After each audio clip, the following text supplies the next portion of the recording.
Appreciate it. Have a good meeting.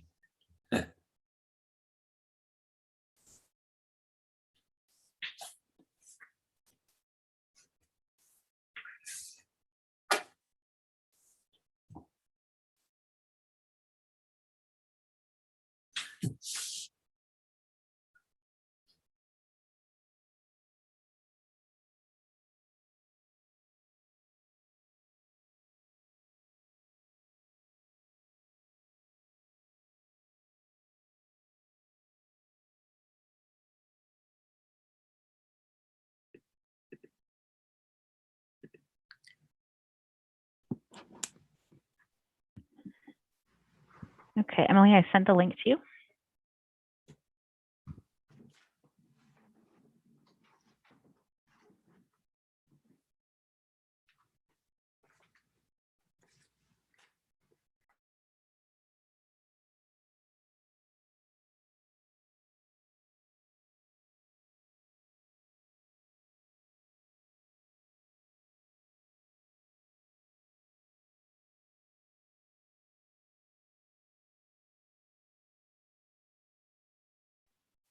Sarah Fox, are you with us yet?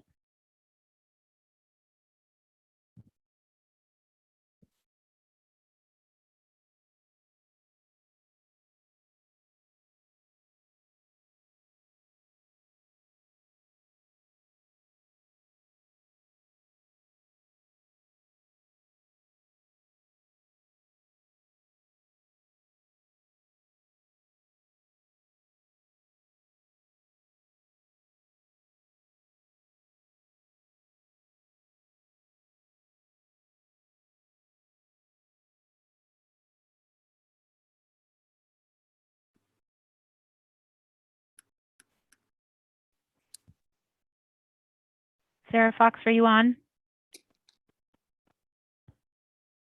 Okay, we'll give Sarah just another minute.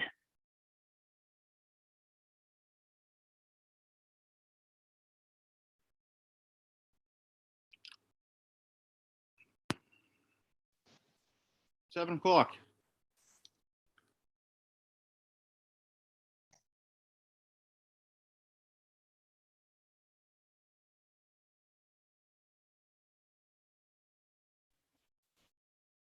We're just waiting for one more member to join us.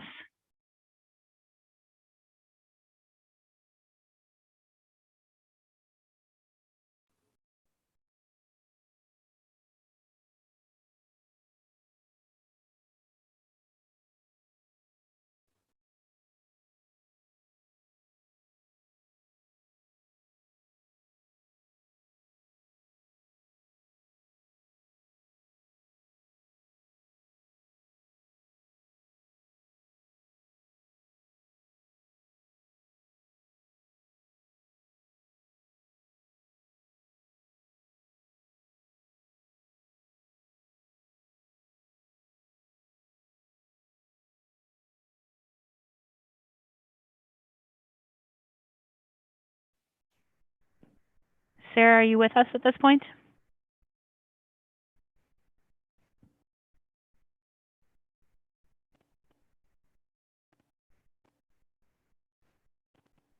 Did you guys see you saw her come in? Okay. All right. I will. Hopefully, she'll join us soon. It is 7:02, and I will call us to order. The members present are Sarah Gold, Megan Taylor, Emily Barron, and David Harris. Hopefully, Sarah Fox will join us soon. MHTV is recording this meeting, and it is being live streamed on YouTube. Great. Sarah is here now. Sarah Fox has joined us. Welcome, Sarah. All right. We will jump right into public comment. I will ask again that people keep their public comment to 3 minutes or less, as stipulated in our public comment policy. This will allow us to hear from everyone who wants to comment, but we'll also keep our meeting on schedule as we work to understand everything in our district. Emily will again be helping keep track of the time for the public comment. And again, in the fashion of Gary Spees, we will ask that if someone has made the point that you wanted to make, know that you can simply take your hand down or state that you agree with the points made by so-and-so without having to make them again. I will ask that people use the raise hand function, and I will call on them. And then please state your full name and your address for the record. All right. Becky Sissy, I'm sorry, I'm going to mess that one up. You can go ahead. Suchu. Okay, Yeah, sorry good. about that. No worries. Becky Suchu, and also my husband, representing my husband as well, Bogdan Suchu. We are at 38 Lafayette Street. I'm actually going to read the letter that was sent to Dr. Bucky, Mrs. Murphy, and members of the school committee. Just for the record, we just wanted to have that read as parents. And many parents signed on to this. I didn't get the final total, but I will read it as quickly as I can to stay within the 3 minutes. And I also want to say that there were some changes after this was written. So if there are things in here that were already changed, that's why. As parents of students in kindergarten through grade 3, parents of students who will be matriculating to kindergarten in 2022, and other concerned parents, educators, and members of the Marblehead community, we are writing to you to express our deep concern and disappointment with the decision to eliminate morning recess, and I know that that's been brought back, and reduce the frequency of allied arts for our youngest learners. We request that you immediately withdraw the plan as it currently stands, reinstate the morning recess and snack period, as well as the former allied arts schedule, and undertake a fulsome, transparent community process, including public forums for feedback from parents and educators to evaluate the use of the WIN program in the Marblehead Public Schools.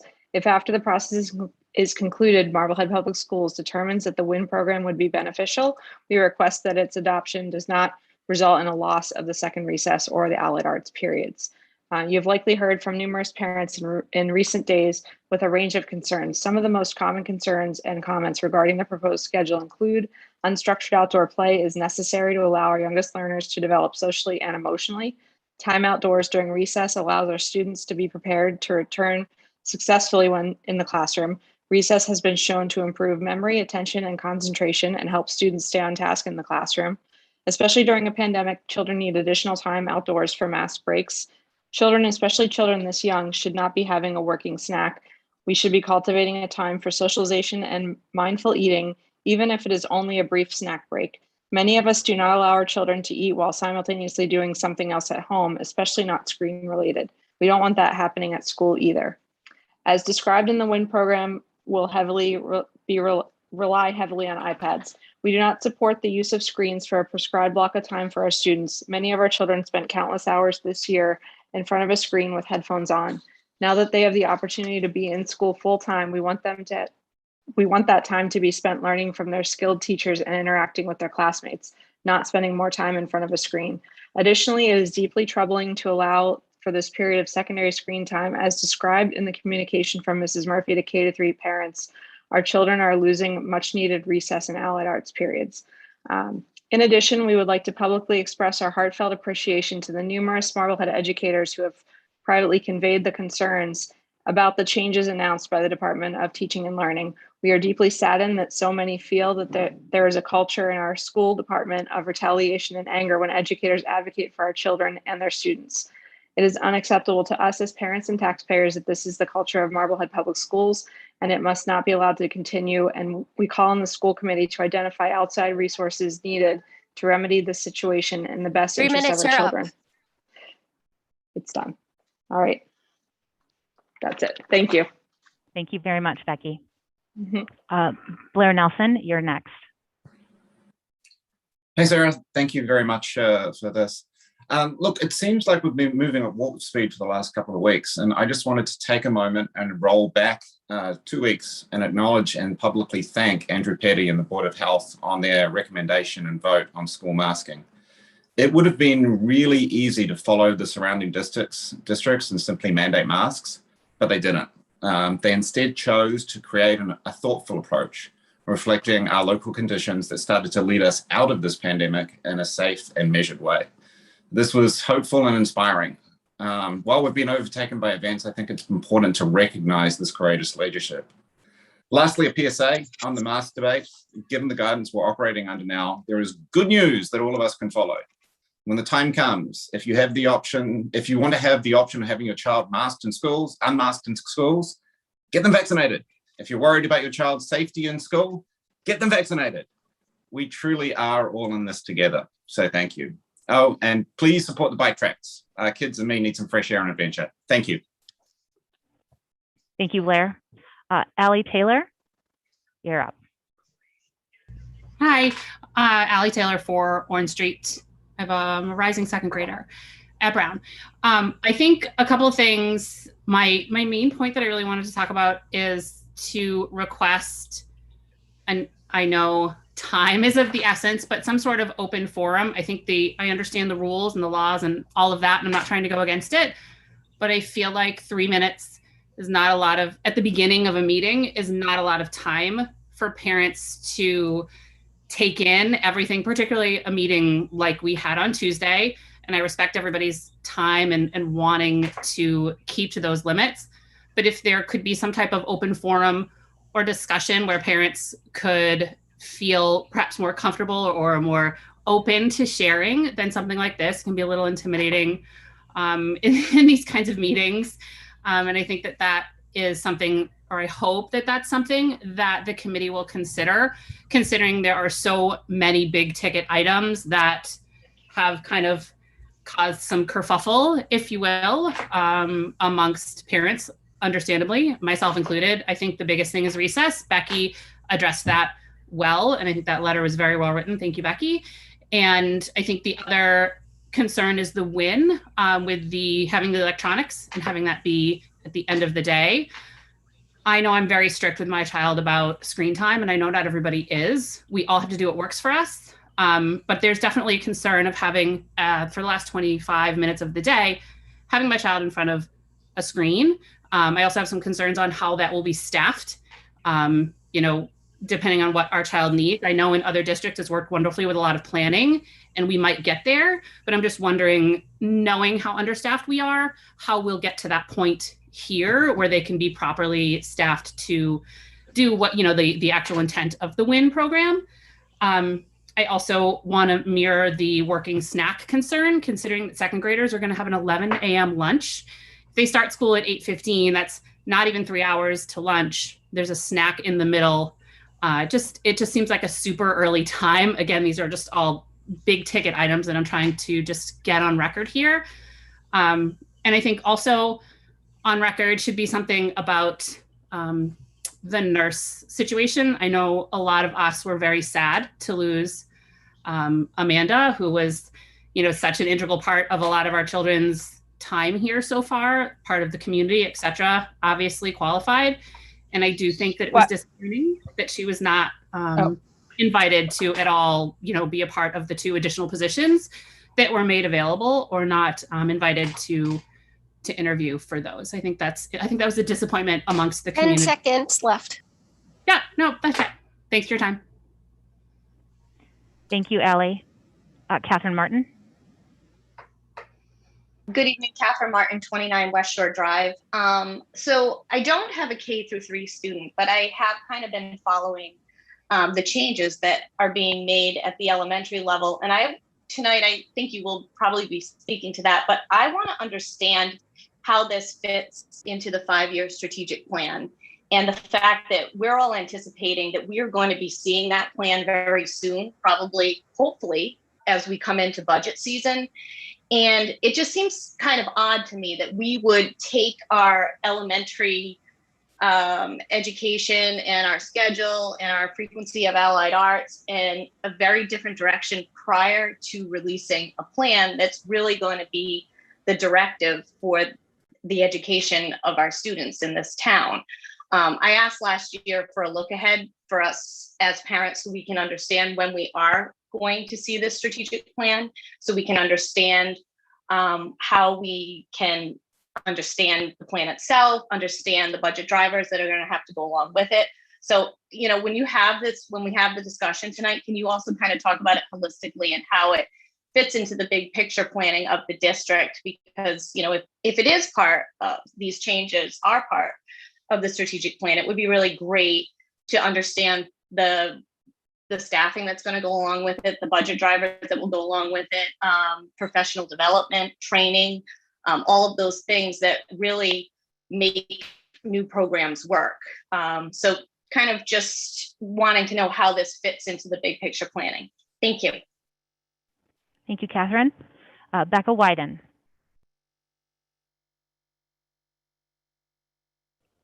Hi, great, thank you. It's Becca Whidden, address is 150 Atlantic Avenue. I'm actually echoing a little bit some of Catherine's comment. I was interested. Sorry, Becca, I muted you on accident as I was trying to let someone in from the waiting room. You can go ahead and unmute yourself again. I apologize. That's fine. I don't know All how right, much there you go. In any I event, won't let anybody else in. Someone else will. That's fine. I just wanted to ask the school committee to think about how you are budgeting when you come to prepare your next budget. My understanding is that you've walked back the removal of the second recess, and I should say that's the administration, not the school committee, addressing the schedule changes or development. But my understanding is that you were able to do that, but you were not able to return the additional allied arts course that was taken out of the schedule this year from a budget perspective, right? It's not because of a pedagogical perspective that you wanted students to have fewer of those minutes, per week. And it's not necessarily because the WIN program was something that you had to do. That it sounds like the WIN program was something that you implemented because you did not, because of budget, have that additional allied arts piece. So I would ask that as you think about the budget for the next year, you do think about that. And I think Catherine's comment about a 5-year plan, how that fits in holistically, is great. It's more broad reaching than my comment was going to be, which was just for next year. But I would ask that you think about it from that perspective. Did I have anything else? Oh yeah, actually I had one other thing. Additionally, from a budget perspective, I would ask that you think carefully about how you are going to maintain and potentially even sort of furnish and fit out the new building. We know it's a large building. We know that you're moving students into the Brown School from buildings that have for many years been fairly under sort of maintained or cared for, right? We had Gary that closed. Coffin has been in okay condition, but not perfect. And then obviously the Bell schools are both now rubble. But I think taking care of a building that is as high tech and as new, shiny and new as the Brown School will cost money operationally, in terms of materials, in terms of staff. And I would ask that you really carefully put that money aside, as opposed to returning money back to the town year after year when we still need it in this school. And that's it. Thank you. Thank you, Becca. Lori, can you unmute yourself? You're still muted. There you go. It's the nerves. It's the nerves, Sarah. Okay. My name is Lori Whalen. I'm from over on Vine Street. I have a child entering the public school system next week, and I am very concerned about the mask mandate put forth by the DESE.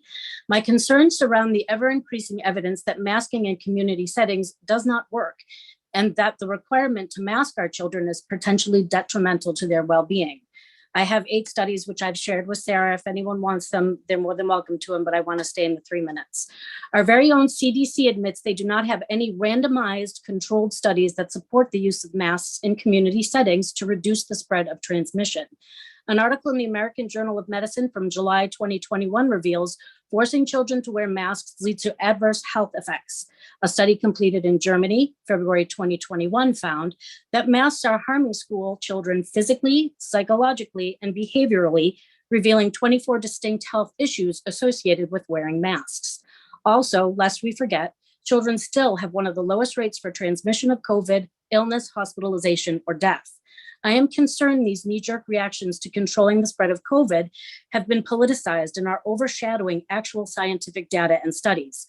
Our society will never be at a 0-point game when dealing with any respiratory illness or virus. How much damage are we doing to some of the most vulnerable in our community by endlessly masking them when the data seems to bear out it is not effective? Please remember, there was a time in our history when doctors were used to advertise cigarettes, and thalidomide was supposed to be the great drugs for pregnant women to curb nausea. I hope years from now, we do not have studies noting the damage done to children during the pandemic of 2020, 2021, in the same vein as the items I just mentioned. In closing, I also urge the discontinuation of using the phrase doing what's right, which was used repeatedly on Tuesday night, somehow insinuating that having questions about the school's measures or heaven forfend, not fully agreeing with them, is somehow doing the wrong thing. In the time of contradictory and confusing information, I am doing what's right for my family and my children. I'm doing my due diligence, researching studies and finding data to guide my decisions. And I ask, are you? Or are you all fine with accepting whatever you are told by the DESE with little or no regard for beyond that? Thank you for listening. I appreciate it. Thank you, Lori. All right, that will end. Nope. Yes, Erin Noonan. I have one more hand up. Thank you, Erin Noonan from 15 Beverly Ave. I just wanted to acknowledge an outstanding professional in our student services department, Meredith Weishart, who, if you are lucky enough to have have her, that she is absolutely like the hardest working, fiercest advocate and consummate professional for kids on IEPs in our Brown school. And so, I was, like everybody, really concerned initially around the schedule change. And I did reach out to her and with, understand, she was able to really communicate the intent and spirit behind the schedule change to me in a way that I completely had a change of heart around, what, like the purpose and intent of it and what the WIN block is and why it is why it is more inclusive for our students in special education and what the vision for it is. And so I just wanted to acknowledge her for that because there was, a lot of misinformation. And I also just hope that other parents can really put down their preconceptions about the schedule and try to listen and really listen and to the update from Nan later on in the schedule, because there is a lot of misinformation around what it is, and I'm just hoping people really give it a fair shake, so to say. So that's all I wanted to say. Thank you so much. Thank you, Erin. And you're absolutely right. Meredith is a huge asset to our district. I've got one more hand that just came up. Kevin Hayden. Hi, thank you so much. My name is Kevin Hayden at 3 Merrill Road, and I have 2 students at the Glover School. Erin, thank you so much for bringing up the special education and students with special needs. I would love to see more documentation and a plan and strategy for how we're going to be supporting kids on IEPs and with special needs with this new testing protocol and schedule change, especially with the lack of a true leader in the district around special education. So that is my concern. Thank you. Thank you, Kevin. Emily DeWitt.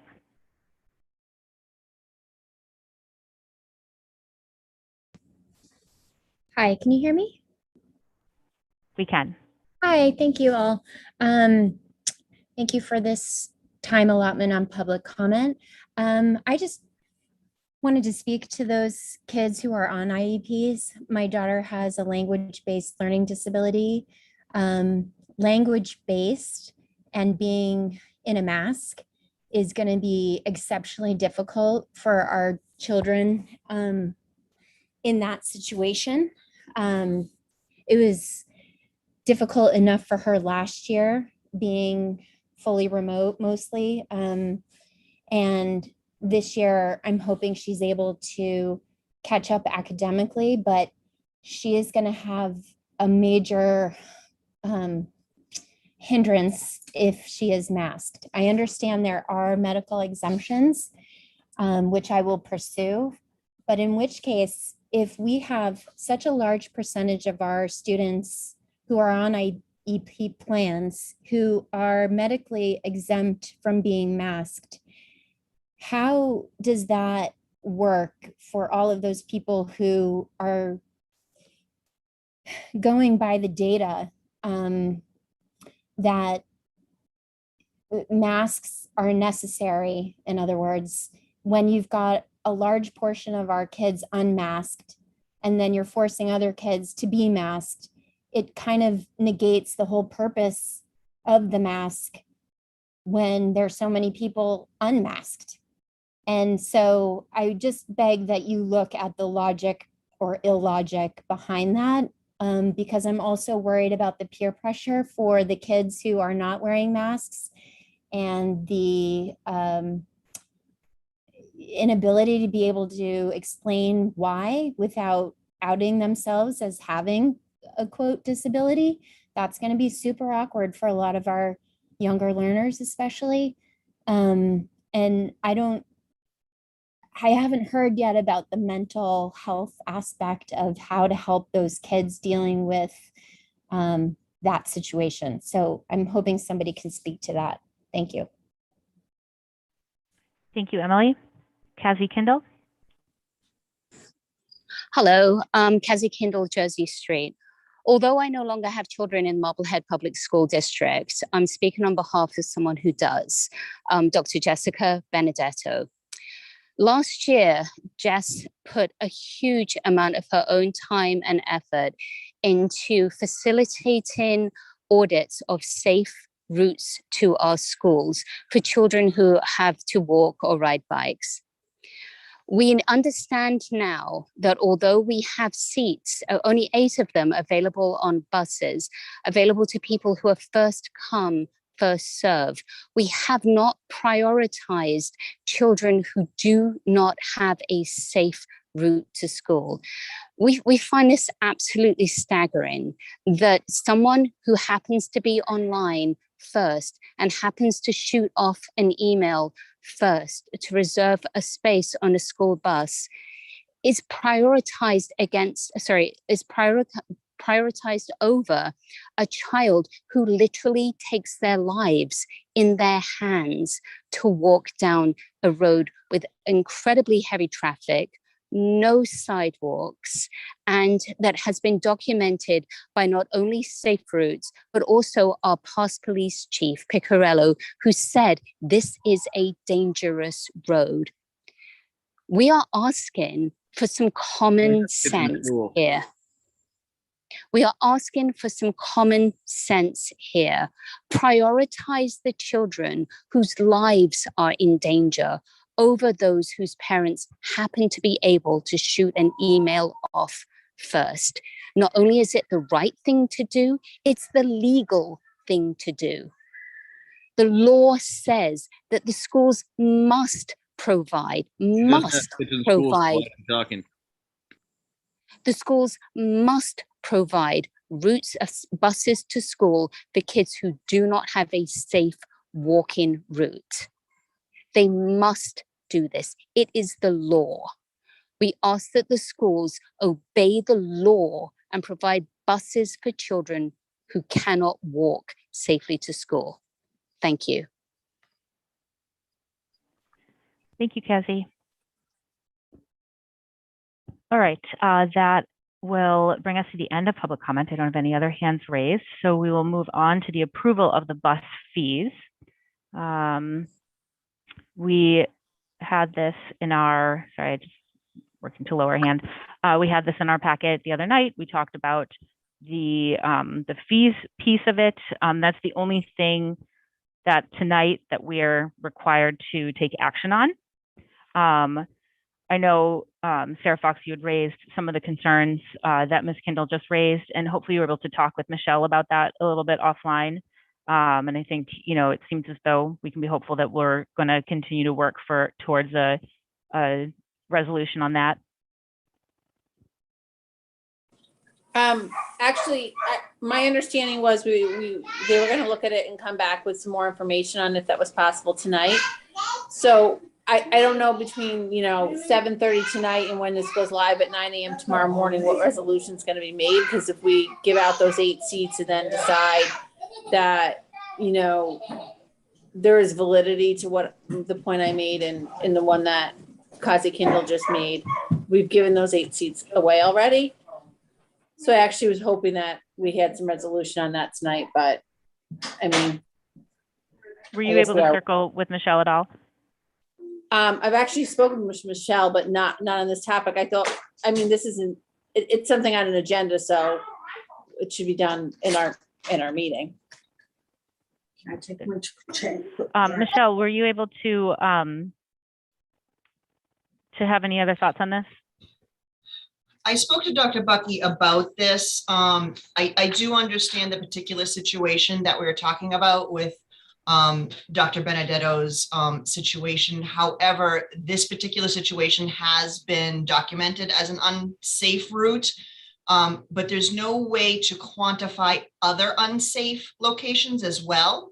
And that's where our struggle really comes is how would we would need a procedure in terms of being able to,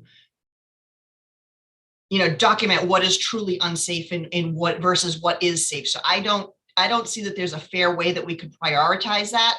So I recommend we just default to the school committee policy where the superintendent would be allowed to declare a hazardous situation and, provide transportation for those situations if he should choose so. Otherwise, I don't think that the optional paying route necessarily should be prioritized for those situations. We are actually not going live tomorrow because we have not had a chance to send out the email. We want to make sure the entire district has the option and awareness for when this is going live. So we're going to send the email out tomorrow and anticipate the registration goes live on Tuesday, and the families will have an answer by the end of the day on Tuesday. We want to make sure we give everyone a fair chance to try to get on that. And like I said before, if we have more than 8 seats and we only have, 15 kids that are interested and we can fit those 15 kids, we will absolutely fit those 15 students into our bus routes. We just can't say that for sure right now. Sarah, you have your hand up. So I guess I would make it into a motion that if someone provides documentation from either a safe routes audit and or the Marblehead Police Department stating that the route is an unsafe route, that child would be given priority as seats open up. I mean, we can't make a seat, like say someone comes in on October 1st without those letters. We can't make a seat if it doesn't exist, but if that documentation's on file, the next seat that opens, I think should go to the child where we have documentation from. I mean, Safe Routes is a state program. It's not just, there's a lot of parameters around it. So if they were to have a Safe Routes audit or our police department were to put in writing something, I think that would be a reason to give them priority. I think we could certainly take that on a case-by-case basis and, see what we have in front of us. Absolutely. I don't think we're going to be unreasonable for this whole process. So Sarah's made a motion. Does anybody want to second it? Oh, you're muted, David. Sorry, but I think the discussion at hand was the approval of bus fees. Correct. And I think Sarah is also making a separate motion as well. So we still have to vote on the bus fees. So that Sarah's making them. Have we made that motion yet, David? I don't think a motion was made for the bus fees yet. No, but that was the discussion. That's the item on the agenda. So I didn't know if the two were tied. But so if you have a motion, can you just clarify what you'd like to motion? And I make a motion that if a student's family provides documentation from either Safe Routes and or the Marblehead Police Department stating that their route to school is in fact unsafe, that they will be given priority on the next open seat that becomes available. Will someone second that? I'll second it for conversation. Yeah. I would just say that policy EEAA is the student transportation policy and it only applies K6. So if you're making this motion that if somebody provides documentation, you'll want to be clear that it is applying K6 only, or if you want to amend a school committee policy to include students 7 to 12. So I think given the situation that we have with our bus drivers or lack thereof, I don't know how we extend this to middle school and high school yet. I absolutely think that can be a conversation further down the road. But where it's not a part of our policy and we don't have spaces, I think I would prioritize the K to 6. So I guess I agree that we should prioritize students where, we know that there's a documented need for safety. I guess my question to the committee is, we've got a policy that puts that decision in the superintendent's seat because it's operational. So I guess my question is it, I think Dr. Bucky will do what he deems appropriate. I don't know that that's our place to, I guess my question is it our place to vote on that? So according to Massachusetts state law and statute regarding bus transportation in schools, it actually is the purview of the school committee. We have given it to Dr. Bucky through our individual policy, but according to Massachusetts state statute, these things come before the school committee and are decided by the school committee.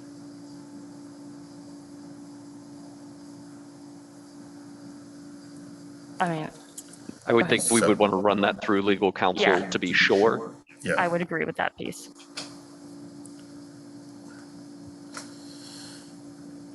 Anybody? Emily? Yeah. No, go ahead, Emily. So my concern is that I think if we're going to do something like this, we have to be very clear about what the documentation is, and is that going to go in this email so that everyone can get this done by Tuesday, so that because not everybody knows that this is an option. Maybe they don't know that they live in an unsafe spot. So to make it fair for everybody, everyone needs to know that you can get a letter from the police by Tuesday. That seems like really difficult to do, to get it documented, to get yourself priority. I just think we have to be fair if we're going to go down that route, how we're going to really implement that. So that's my concern for those people who are like, wait, I didn't get it because I didn't know. And so that's my concern about putting priority on. Thanks, Emily. David, did you have something? Yeah, I agree. Being in transportation as a career, we want to make sure that we're providing safe service for people that need it within the limitations of what we have. I think we've identified that we do have a challenge right now, staffing wise, and so to mandate this, if we want to call it a mandate, and then would we be able to contract out the service, and what would the cost be? There's a lot of unknowns right now, but I think the other piece is, how I've been in this town for 20 years, and every year we hear about shoveling sidewalks and plowing sidewalks, and so there could be periods of time in January, February, March when every street is unsafe, and we hear that year over. And I'm not saying it's the right thing or the wrong thing, but depending on the winter. Last winter we didn't have as many challenges because we didn't have snowbanks in town. But if we have a winter like we had in 2015 or like we did in 2018, all of a sudden there's unsafe routes and challenges all over the town for people to safely walk to school. So I want to address the safe routes concern that's been brought forward. And I think that now that I know Michelle and Todd, we've invested in some new software to maximize the efficiency of our routes. I think I also heard 2 nights ago that while we have, was the number somewhere around 250 eligible students, that Michelle is putting out a new form to ask people to enroll, because we also want to do some things related to COVID to know who's on the bus and when they're riding the bus. And so we may have some additional capacity within just what our regular guidelines are and who subscribes to transit, which would then in turn allow the superintendent, lack of let's say only 180 people subscribe to bus service and we have capacity for 240 or 250 based on the routes that we're running, is consider these individual requests that maybe have already been documented. So I think there is definitely some flexibility, Sarah, within this, and I think it's great that people have brought it forward. And I think it's duly noted, and with Nan and Todd and Dr. Bucky, reviewing that, I feel confident that if we have the capacity to address this issue, we can. And as we move forward, if it creates more demand than we have buses for, then that's going to need to be considered next year as well. But I definitely appreciate the motion, but I think right now we should let things play out, let people enroll in the buses. Let's determine who we have capacity for to get people to school that, we need to get to school, then review safe routes, and also explore this optional fee for service bus pilot that we're trying to work out and see how that might go. And I think, I'll ask the question when we get to the fees about the 8, but I'll hold off because I had a couple of questions there. But that's just my thoughts on the overall motion of prioritizing it, because I think we can, and I think we will if we have the capacity. Megan, did you want to say something? Sarah raised her hand. Okay, all right. I just wanted to clarify, because where David brings up the idea of, at different points in the year, whether permitting that things, or whether decided, I guess, things can become unsafe. That is why this would be declared. My motion states it would be a documented statement from either state routes or smart routes, which is the state audit program, or our police department, because I can't imagine our police department's going to just start writing notes, or safe routes that, because of snowbank, like that's not how any of these programs work. But the other thing is, I guess, while someone asked Dr. Bucky to touch base with legal. One question would be, if we have a family that's documented that their child from these agencies, which are, municipal and state agencies that are accredited with keeping people safe, that we are not doing that, and we have voted down, in fact, giving those people priority, I have to assume there's a pretty good liability on us for that. So, if someone is giving us documentation, we need to, in my mindset, give them priority to getting a safe route, or there could, that's just my point. Megan? So I think Dr. Benedetto has done a tremendous amount of work here, and there is documentation from safe routes, but the policy puts that case by case consideration in the superintendent's, to the superintendent. And I think we should let Dr. Bucky and Dr. Benedetto work that out. And I believe that, I have confidence in that. I do think that we should, just like I said in our retreat, that I do think we need to kind of take a step back. And as we're thinking about making changes, especially policy changes, if that's what we in fact, Sarah's recommending here, that we do that in a very thoughtful and deliberate manner, not kind of on the spot. So I think in this case, we can work out what we need to with the, on a case by case basis at this point. And I would have confidence that will happen.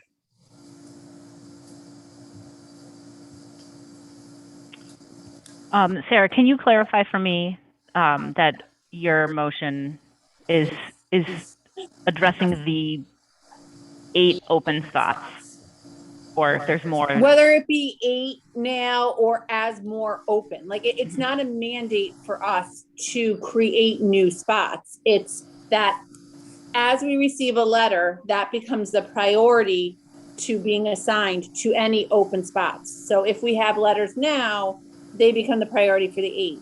If after those 8 are handed out, another letter comes in, we're not going to bump someone, but the letter that comes in with proper documentation then becomes the next seat. Say if someone drops out of the program or whatever. So it just becomes a priority to the next open seat. It's not mandating us to hire a third bus. It's not mandating anything. It is giving priority to people with documented safety hazards for the next open spot. Okay, thank you. Emily, you've got your hand up. So my concern again is that if we're going to put priority on people who are documented, do they have enough time to get documented by Tuesday? Because there are people with unsafe routes who don't know that getting documented is an option to get them priority who need the bus ride. So out of being fair to everybody, we have to make sure that that's very clear that that's an option and how they do that. And what if they don't get it till Wednesday and then they miss the spot? So, and they're unsafe and then they don't get the bus. So if we're going to put a priority on there, we have to make it very clear for everybody how to get the documentation if they think they need it. And give them time to do it. And give them time, yeah. Because I'm sure this doesn't just happen in one day that they'll come out and give you documentation. So that's my one issue.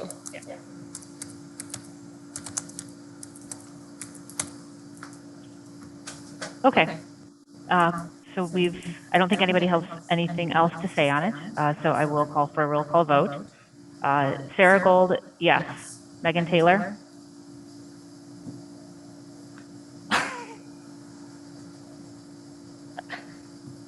I would like the superintendent to be able to sort this out in all honesty, on a case-by-case basis as necessary. And I have confidence in our superintendent to do that. So for that reason, and for what Emily mentioned in terms of giving people the information that they need in order to do something in a timely manner, to be fair for everyone, I'm going to have to say no at this time. Emily Barron? No. David Harris? No. And Sarah Fox? Yes. Okay, so that fails 2-3. Can I get a motion to approve the bus fee for the optional student transportation program in the amount of $250 per student for the 2021-2022 school year? So moved. Megan moved.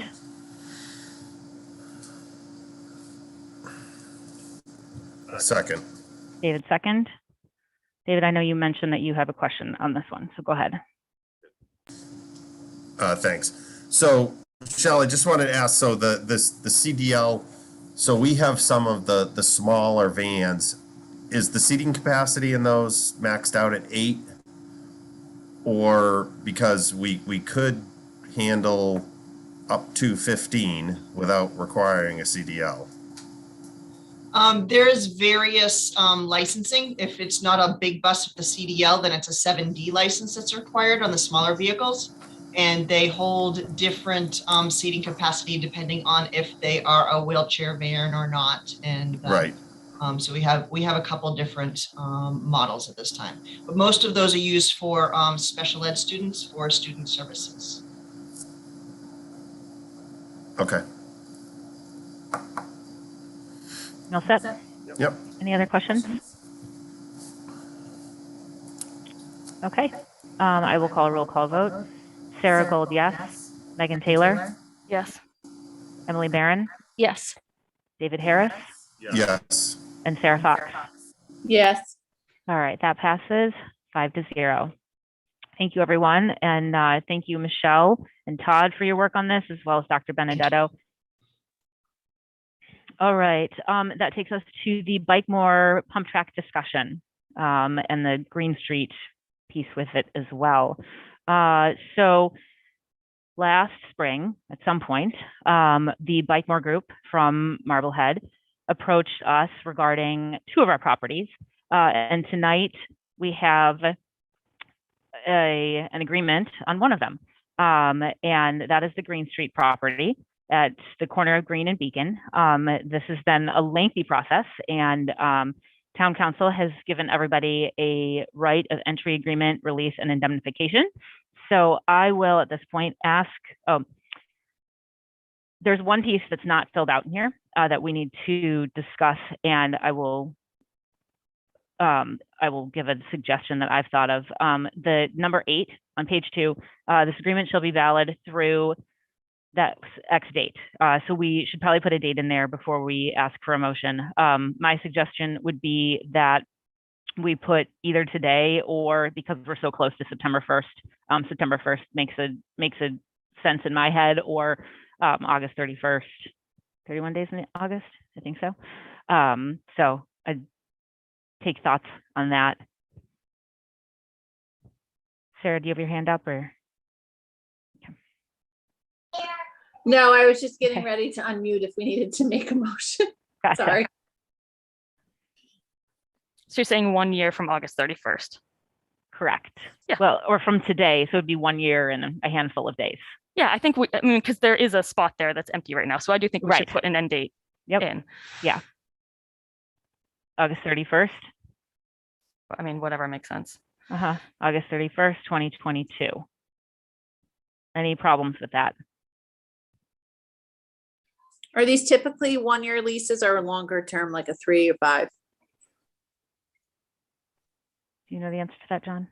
I have absolutely no idea. I would like to get it in process, and then if there could be a rolling provision to it that it rolls forward, we could ask town council to weigh in on that. But for the process this evening to provide the first year, rather than locking into 2-3 years, whether we're able to do that or not.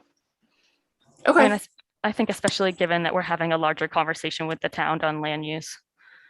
Yeah, and our properties and what we intend to do with them and the need for them. And that piece to this, I just want to make it clear to everyone, has been discussed, in any kind of meeting that I've been privy to regarding this topic.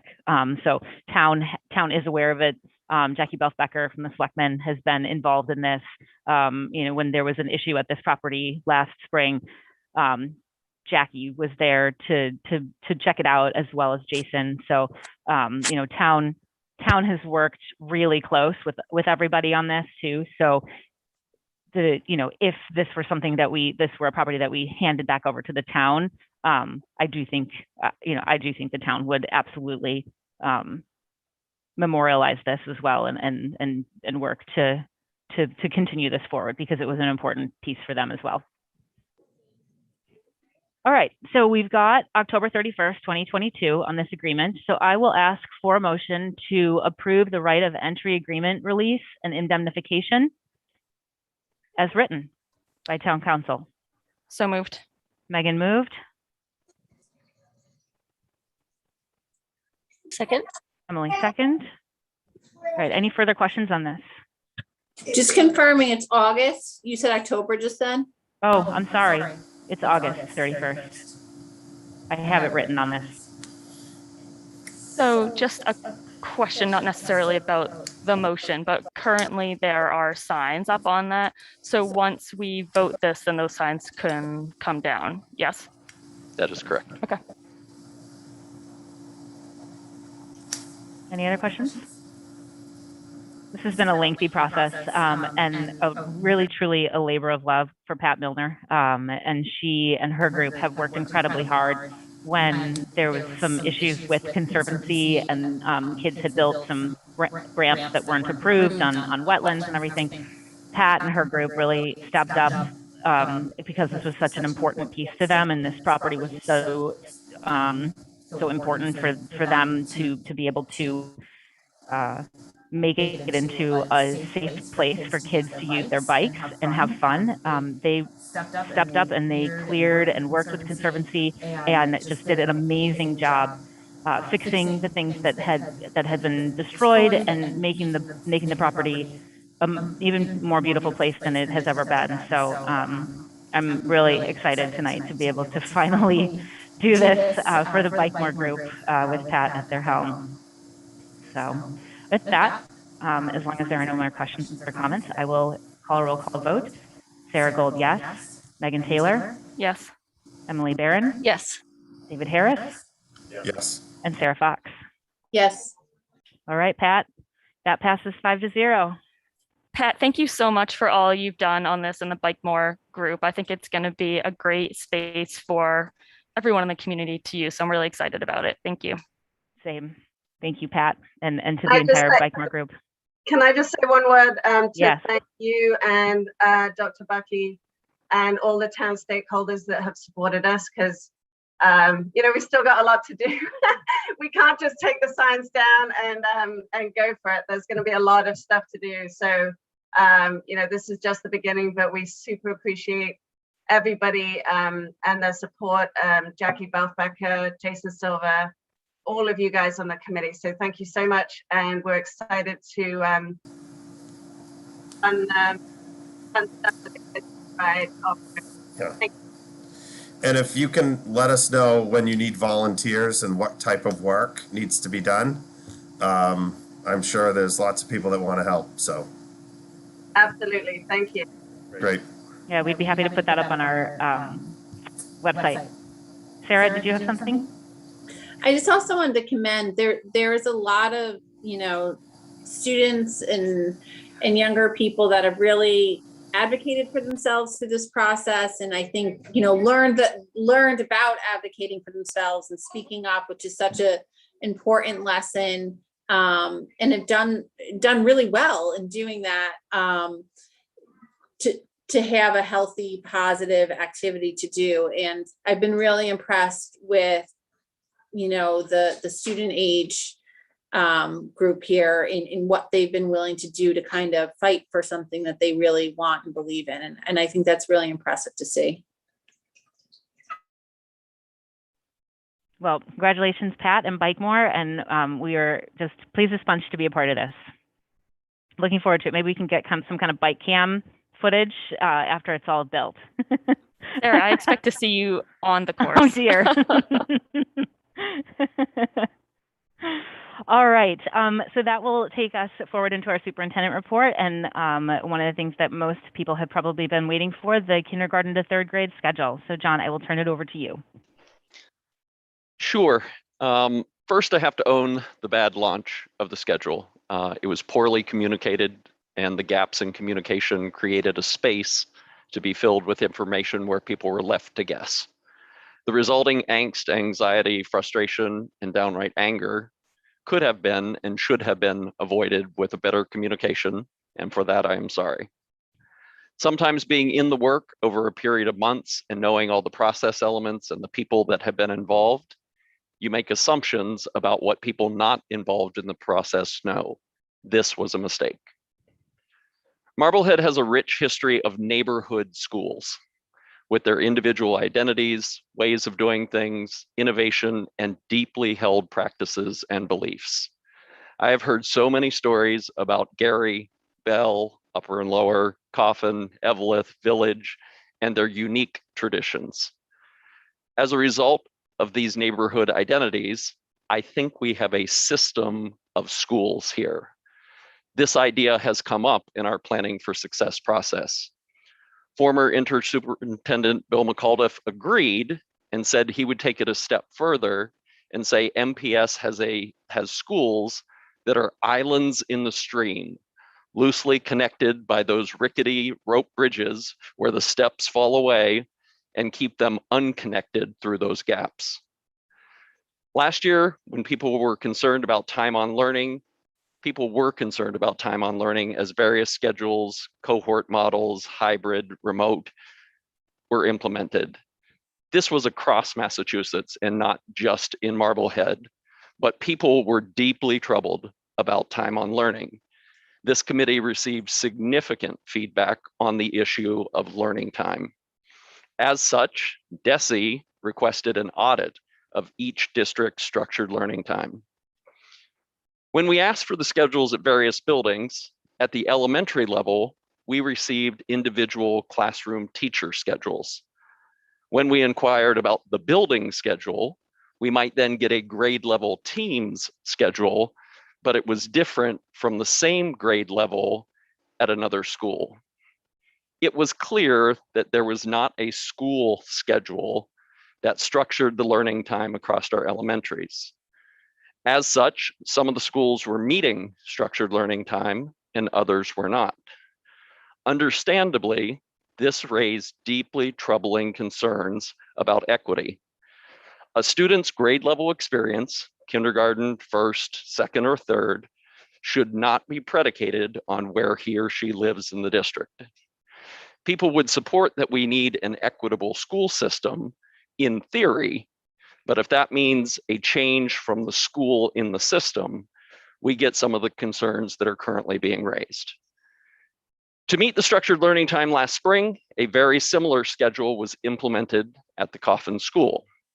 Understandably, there were concerns about a new schedule, but once implemented, there was positive feedback. The state has always had a time on learning requirement. Granted, 2019, 2020 in the pandemic made it impossible to meet the standard. But to hear that we might not have been meeting the requirement for years and no one addressed it is worthy of our review. As a former principal, I had to submit my time on learning verification every year to meet the hours for the state. To hear questions about where the 5-hour-a-day requirement comes from raises concerns about who was overseeing this previously. 180 days at 5 hours gets us to the 900 requirement for our elementary schools, which is the state minimum. We cannot get around this. The new schedule brings equity and addresses concerns about ensuring that the curriculum is being taught in all subject areas with fidelity. We have heard that subject areas are not taught or that programs are not taught as designed because, quote, there is no time. Science, social studies, health and wellness should not be overlooked in the curriculum because of a lack of time.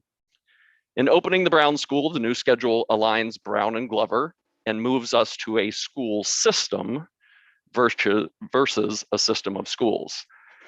I reviewed the schedule with Bill McAuliffe, and he said it makes all the sense in the world, and this is what Marblehead should have been doing. Aligning systems and implementing structures is hard work, and it is messy. The work was made messier and harder because I launched it so poorly. And again, I own that. Finally, the schedule is a framework, not a box. Teachers have the autonomy to use the framework to provide time to teach each content area while having the flexibility to do what they have always done, read the classroom and know when to press forward or when to pause. I believe in teacher autonomy. They know their learners best. No one expects the framework to be times of rigidly held minutes where students sit at their desk and are expected to listen or work. Differentiation is a big part of successful elementary school classrooms, and our teachers are masters at this. I would ask that we pilot the schedule in the first trimester and put together a working group of parents, teachers, administrators, directors, and specialists to review it. I will ask building principals and NAN to host a forum at each school to hear feedback about the student experience during the first trimester and make any optimizations deemed necessary once we have operated in the model for several weeks. NAN will provide some historical information that led to this schedule, the process to develop it, what it is, what it isn't, and how we can navigate a pilot of it. NAN cares deeply about this district, our youngest learners, and how best to meet the needs of all children. She is thoughtful, introspective, and empathetic. I value her partnership and collaboration, and I think you'll find her presentation this evening very enlightening about the schedule. So at this time, I'll turn it over to Nan. Thank you, Dr. Bucky. Sarah, if I can, do I have access to share the screen? Yes, you should have access. Right.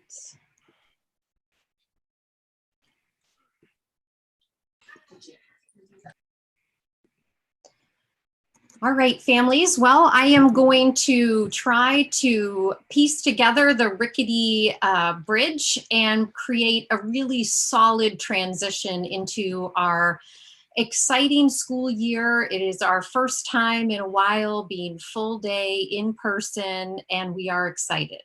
And as Dr. Bucky has already spoken to, it's an opportunity for us with this new opening of the Brown School to have 2 unified pre-K to 3 professional experiences, personal experiences, and student and family experiences. So we're really excited. And this framework was developed in the spirit of doing what's best for kids and teachers. So with that, I want to just let you know that this framework, again, to piggyback on what Dr. Bucky has said, everything around this schedule is teacher forward and requires teacher autonomy. It is a frame, and it's a frame that we will use to ensure equity and access across all of our teaching and learning opportunities in our 2 elementary schools. So with that,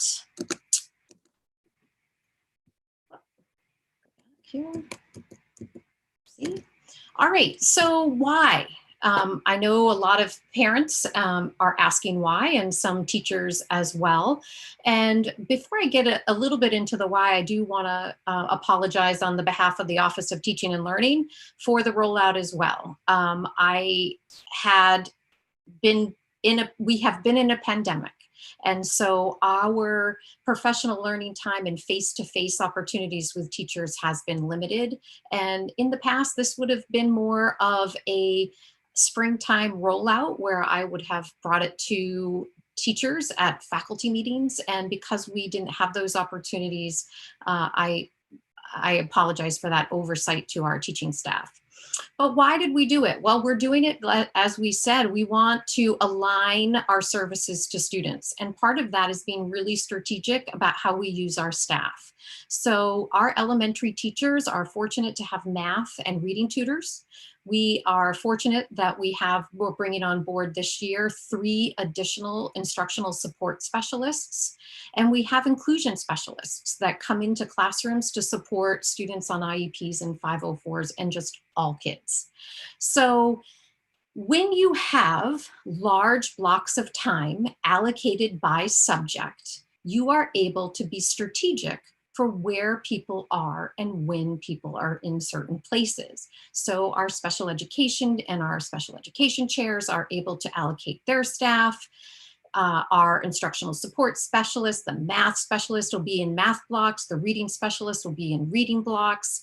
And we've been able to develop AM schedules for our reading tutors because that is when the extended reading blocks are now happening universally in schools, as well as having our math tutoring scheduled for those afternoon blocks. So we're able to, instead of hiring somebody for a certain amount of hours a week, and when they're in the buildings, actually not having the content that they're there to support happening in any of the classrooms, it just didn't make sense the way we were using our staff. This makes perfect sense, and kids will benefit from this strategic approach. We also wanted to ensure that our teachers had increased planning time. So in previous schedules, and by previous, I mean for as far as I'm not just last year, but in years past, teachers were given 1 block of time for prep every day, but only 1 time during the week when their entire class was off at the same time. And that was the time when they received some professional support from their instructional support specialist, their principal, or an outside provider. So this schedule prioritizes daily interaction for collaboration. So if teachers choose to get together as a team, they have 5 opportunities over the course of the week rather than 1. Consistency across the schools and content instruction. So as Dr. Bucky mentioned, I think I was in my role for a couple of days before I started hearing, well, this happens at the Glover, and this happens at the Eveleth, and this happens at the Coffin, and this is happening at the Village. And it came very clear to me as I met with teaching staff that there was really no aligned approach to how things got done in schools. So that was a priority. And we found as a priority designating our SEL time and time for specific morning meeting, as well as time throughout the day. However, that is not a block of time where that happens. We as elementary experts do it all day, all the time. So, but we did want to make sure that we supported our health and wellness, our social emotional routines. Welcoming some of our students will be back for the first time in a year, almost a year and a half. And we want to make sure that we're very specific about how we welcome them back and activities that we use to engage them back into the school setting. And finally, a priority for designated time for differentiated instruction to ensure equity and access for all students. And I'll get more into that. That is in reference to our WIN block, and I'll get into that in just a minute. But I think it's important as we talk about the why that we talk about the why now. So I know there's a conversation out there about why now. Coming back from a pandemic, we had a disrupted year last year. We haven't been back in routines since March of 2020. Why now does the routine feel like it's changing? And the answer to that is progress happens with or without us. And I think our teachers are a prime example. They rose to the occasion last year and they marched on, they figured it out. They looked at their curriculum and they worked as teams, and they used the time that was framed for them to soldier on. Nobody waited, nobody took a pause. We really continued to do what was right for kids academically and social emotionally throughout the whole pandemic. So we need to acknowledge that, yes, we are coming back from a pandemic and the pandemic is lingering, but our state standards remain the same. And our students need to be career and college ready at the same pace that they were last year. So we need to be very focused. And in fact, the Department of Education has put out an acceleration roadmap one for school leaders and one for school teachers. And it targets 3 priorities: building communities, progress monitoring, and best instructional practices, and ensuring that we have a pathway for equitable educational recovery. This framework will help get us closer to that. So I also want to add to the why now, in that my office, the Office of Teaching and Learning, has a lot of work that has been presented. And last year, we were able in a pandemic to adopt a new math curriculum. 22 educators in K-8 came together almost weekly for months to review materials, to visit online with vendors, to visit online with other districts using the materials that we were considering. We spent months and extended our search because we still weren't quite ready.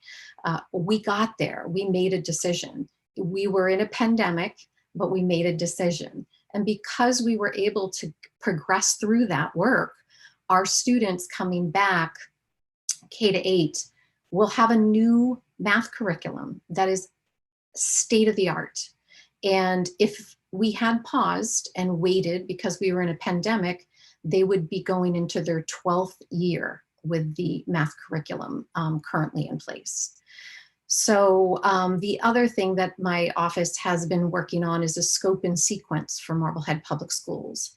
This is a curriculum map in other terms, and it shows teachers the where and when content instruction should be taking place. So it breaks kindergarten down by months, same with first grade, same with second grade, all the way through grade 12. It takes you through content areas. So what is kindergarten doing in math in September, in ELA, in writing, in social studies, and science? That did not exist in Marblehead. I have never been in a district or a school that did not have a curriculum map, scope and sequence, and pacing guide.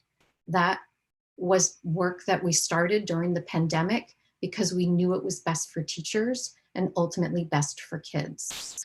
So in fact, today, after months of meeting with principals and teachers leaders, that was shared today with teachers, so that they'll be going into this year with the when and the where instruction should be happening.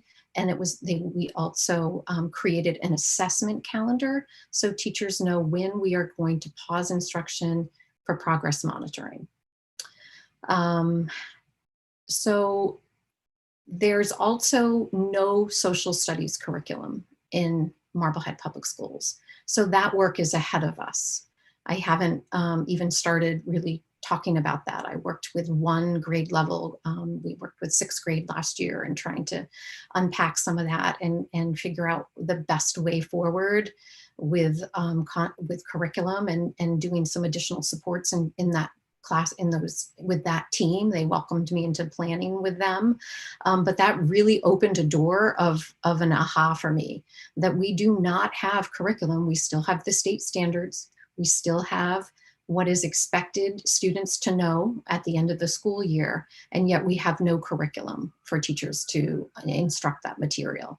So again, we could pause and wait, but that means teachers have to be online using various sources, teacher pay teachers, Scholastic News. There's various approaches, but again, your social studies experience would then be based on who your teacher was, what team they had, and what school you were in.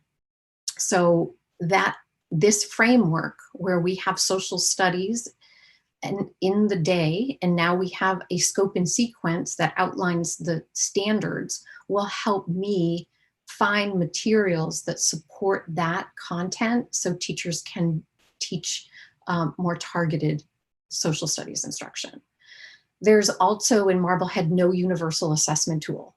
So typically districts have a district-wide assessment tool that they will roll out 3 times or 4 times a year in ELA and in math. And it gives teachers an opportunity to take a look at how students are doing towards standards mastery. And it's calibrated to meet standard various points during the year. So if you're getting your literacy instruction and being able to apply it as a 2nd grader, that will be indicated at the first benchmark in October that you're on track. And these reports are generated and help teachers sort what standards are really strong with the student population and which ones really need review and practice. And it helps them make data driven decisions. And that is what we do in education. We look, we teach, we reflect on our practice, we look at how students are showing us what they know, and then we find opportunities to either reteach or accelerate instruction. There was also in the district no strategic plan for professional development. So I think I shared in a previous presentation in the spring that we have outlined some professional development strategically across the district. We'll be looking at how do we support students at various levels in our classroom without additional support. We have a keynote speaker in, and then we have some additional support happening in PD opportunities on their Wednesday afternoons after school. So for the first time that is going to be rolled out. And finally, we really have a problem with accurately being able to communicate with families on progress with the report cards that are currently in place. Some principals have said that the descriptors on the report card no longer match the standard or what's happening instructionally. That needs to be remedied so that parents know, based on a state standard, if their student is meeting it, approaching, or excelling, exceeding on a standard. So we want to work on that as well. So as we think about our planning for success, we think about purchases in the district, We think about priorities in the Office of Teaching and Learning. We think about priorities for our professional collaboration. There's a lot to do. And providing this framework for teachers is just the first step in getting to a more aligned picture of where we need to focus moving forward in some of the areas we have yet to develop. So who was part of it? And again, this was a collaborative approach. It started last year when we started looking for these master calendars, these master schedules that that weren't developed. And so we knew it was going to be a priority to align. It was also an exciting opportunity with just having 2 schools to be able to align. So Principal Oda and Satterfield met with me, and I asked them, what are some of your priorities moving forward? What can I do to help you support your work with your teachers in the Office of Teaching and Learning?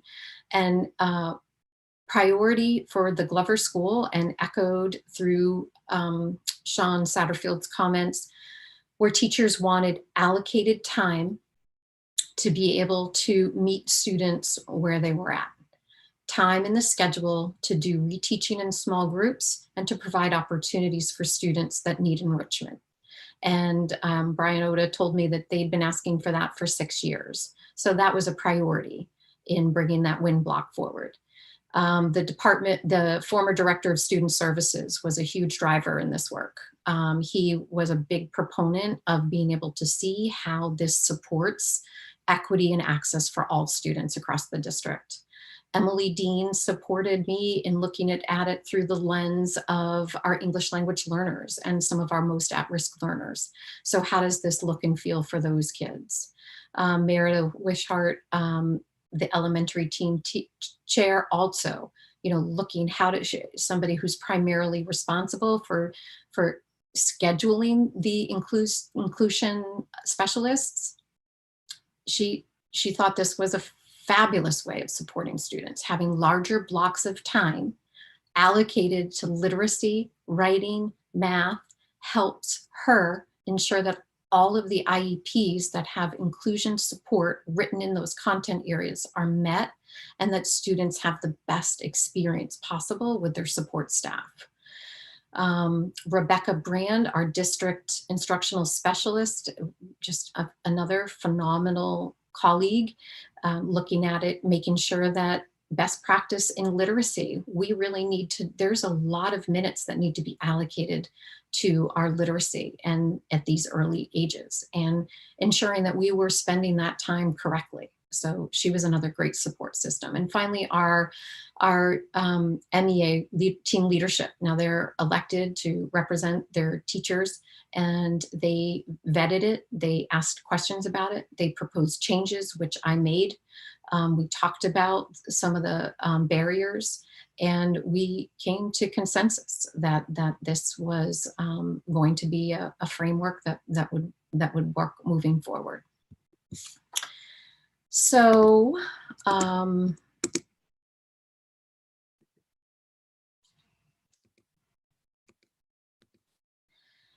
questions and wonders. Has the time of the day changed? The answer to that is no. The schedule that was shared with teachers, and the teaching schedule starts. What pages did you skip over? Can you please not unmute yourself? Ms. Murphy is talking. So the schedule that was changed, that was shared publicly, was actually shared with teachers. And so that schedule outlined and framed their academic day. Their academic day with students starts at 8:15. Had it been a parent schedule, it would have been communicated with the 8:05 to 8:15 bus and car arrival. So I think that's where a lot of the confusion came, but yet there was a plan to roll it out for parents. I've never again shared from the district level a master schedule. That always came in back to school information from school principals. So I'm sure once the schedule is released and shared with the parent population, that information will be on there. So there's no changes in minutes, time, or my understanding, any time changes from the Glover to the Coffin School to the Brown School. Now, of course, changes, I want to note here, if you have a child going to the Eveleth or the Village School, you will have a change, and that will be communicated to you by your school principal. Questions around recess. So recess was eliminated in the morning block because the thinking was that 40 minutes, which was the standard time from what I was understanding, was allocated to recess, and then somewhere between 20 and 40 minutes for lunch seemed in excess. So because early elementary education is so developmentally engaging and inquiry centered and hands-on, we have what we call the 30-minute rule, where a student isn't doing something longer than 30 minutes before we change it up for them, K through 3. So we are very intentional as educators in making sure kids are actively engaged, that there are movement breaks, that there are students that are asked to turn and talk, that they're asked to act things out, play math games, use manipulatives, draw your thinking, sketch your thinking, work in small groups, teams. So the misconception that students are sitting in desks because recess was removed is a misconception. It is not how we teach at the elementary level. And so I want to let parents know that with or without recess, kids are engaged and moving. And I see teachers with all kinds of seating. They have, some kiddos are sitting on yoga balls. Some kids are rolling on yoga balls as they're reading. You can walk down the hallway at the Glover School and see groups of students laying out on the floor reading books together. There's all kinds of teaching environments that are consistently engaging and providing movement for students. So we heard you. We put the recess block back in the morning. The intention was for teacher autonomy, for them to decide where and when breaks from the academic component of the morning fit, but now it's back in the schedule. So teachers have that as part of their scheduled day. It comes with a couple of bumps in that now our targeted planning for support is going to be disrupted in some cases. So if you had a teacher available to support a classroom for literacy from 10 to 11 and students break, have an official break at 10:15 for recess, that really poses a challenge for an instructional specialist or a literacy tutor to provide some services. So the intent was never to remove the autonomy from a teacher. I had a jar on my desk, a complement jar, and once the complement jar got filled, we took the kids out for recess in 3rd grade for an extra recess. So there's all different kinds of ways to make your classroom your own, and certainly that wasn't the intention. So that is the case there with recess. So hopefully that's been clarified, and the time of day being exactly the same is helpful. So what is the WIN block? We all are amazed that there's this digital program out there called WIN. None of us had even heard of it. So that's been very interesting to us. The WIN block is just a time of day where students get what they need. So the language here ensures that there is a dedicated time in the schedule during which students are flexibly grouped to receive remediation or enrichment. and have access to materials at their instructional level. So this is a time where if you as a teacher, you all day long are trying to fill gaps as you're doing your core instruction. Sometimes you need to pull a group of learners together and really reteach something because you see a group of kids that are kind of off. Then there's times when you see kids that are really getting it and not as engaged as you'd hope. So you would plan an enrichment activity. So if you're working in science, on engineering, that 25 minutes would be for a group of kids that to apply that learning. So maybe they'd be constructing a bridge out of marshmallows, maybe and toothpicks. Maybe there'd be other opportunities. So who staffs it? Teachers primarily. I've always ran my own WIN blocks and differentiated, but we're lucky in that we were, again, very strategic in how we developed this schedule. So our special educators will be present. We have our allied arts team all off at that same time to support students, so they can maybe run some enrichment and some groups based on what our student needs are showing us that they would benefit from. We have our school counselors that'll be able to do some fun SEL work, maybe run some social skills groups, maybe do some other activities that teams of kids might be interested in. It's also our one opportunity during the day where we could do some cross grade level, or we can even do some vertical, horizontal grade level teaming. So if I have a student struggling with a standard and somebody else has a student struggling, we might invite them into my group, and somebody else might invite a group. So it's an opportunity for students to work with kids that are in different classrooms, but in their grade level. There is absolutely no intention, and it would be extremely discouraged for additional technology during this block. We are in full agreement. Technology has run as much of a course as it can. It provided us wonderful opportunities, but now we want to get back to the heart of teaching and hands-on education and person-to-person communication. There will be times when there's blended learning opportunities. We have some phenomenal resources that have been purchased for kids that are technology-based.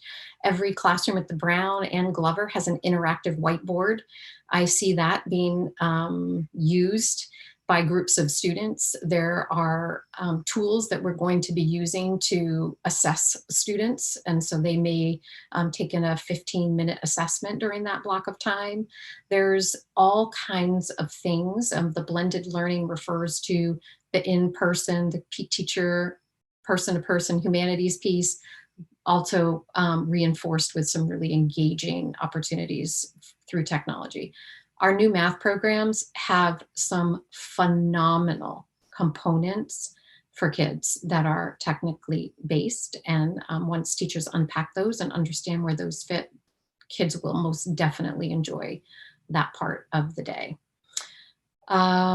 So it's for all learners. It doesn't matter if you're below, meeting, or exceeding classroom content, there's going to be something for you to do.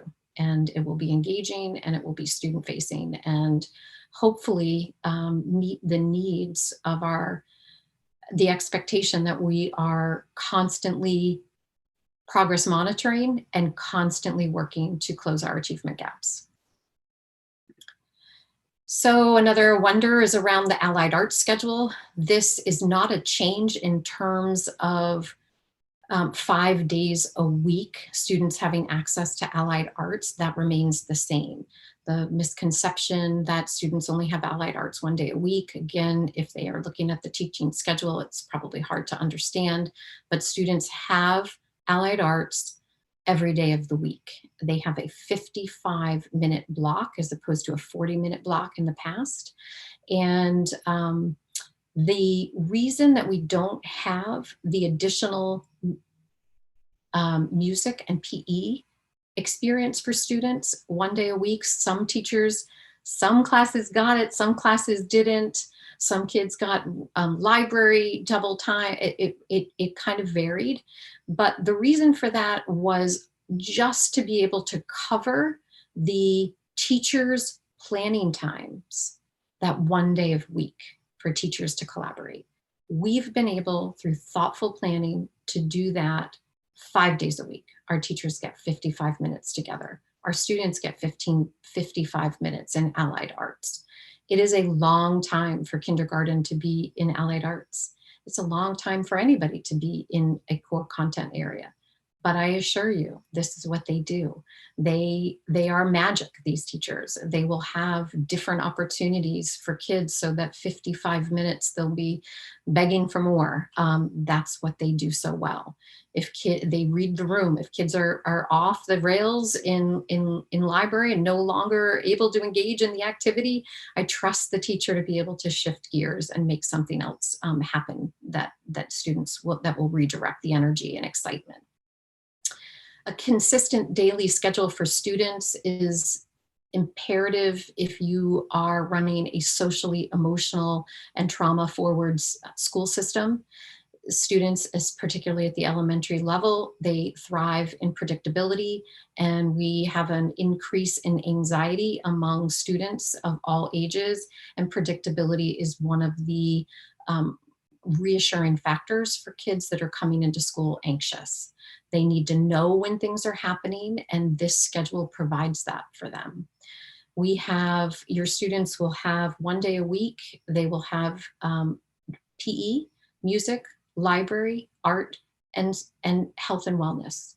The health and wellness block will be taught by our allied arts teams, who are all certified educators, and they are excited. I have already met with one of the lead teachers who's already met with the team, and they have vetted a number of different opportunities, and they want to meet with me to talk about it and to see where it fits and what kinds of resources maybe my office can support in getting that program up and running.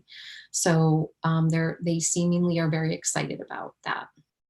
So, and then the final point there, I've already discussed, no longer need a double block to cover teacher planning, that we've been able to do that. So that's our allied arts. And here's what the schedule looks like. This is what teacher schedules, parent schedules will look like. You will get a schedule like this for your own grade level, most likely from your principal or your teacher very soon. And this is what your child's day will look like. There will be literacy blocks, there will be social studies blocks, math blocks, special blocks, and science blocks. And in kindergarten, you'll see we have core instruction, which is our core content areas: reading, math, writing, social studies, and science. The direct instruction will happen in the morning, and the application of the instruction will happen in the afternoon. So last year, I think the number was 7. We had 7 students that attended half-day kindergarten, so they would not miss any direct instruction. Recess is not allocated on that because, again, best practice, teachers know what these kids need. Recess and outdoor play is highly encouraged all throughout the day. So they will work together as teams to decide when in the morning they want to take kids outside. So with that, I will leave this up for teachers, for parents that are maybe wanting to just take another look, but I am at this time open to questions from the committee, if there are any. Thank you, Nan. That was incredibly informative, and I hope that everyone on this call was able to really listen and take in all of that, because there was a lot there, but that was great. So I'll ask the committee questions, comments. Sarah, go ahead. So I have, several both. First of all, this was very helpful. I think this really answered a lot of the concerns and questions that might be out there. I don't want to minimize the questions and concerns because I'm sure there still are some, but hopefully this hit on, all the main areas. A few things that popped into my mind. I just want to clarify, during that WIN block, there will be no gridded services being given to children on IEPs. So this is for, new, what I need, as in, I didn't I'm not quite getting what's happening in this period of time right now in math. So I'm going to be in a group that is working on that right now, not what I need as in I'm gridded to have this service on my IEP. So that's going to be possibly given at this time. I want to just clarify that during the WIN block, there will be no services given to children on IEPs that are outlined on their IEP grid.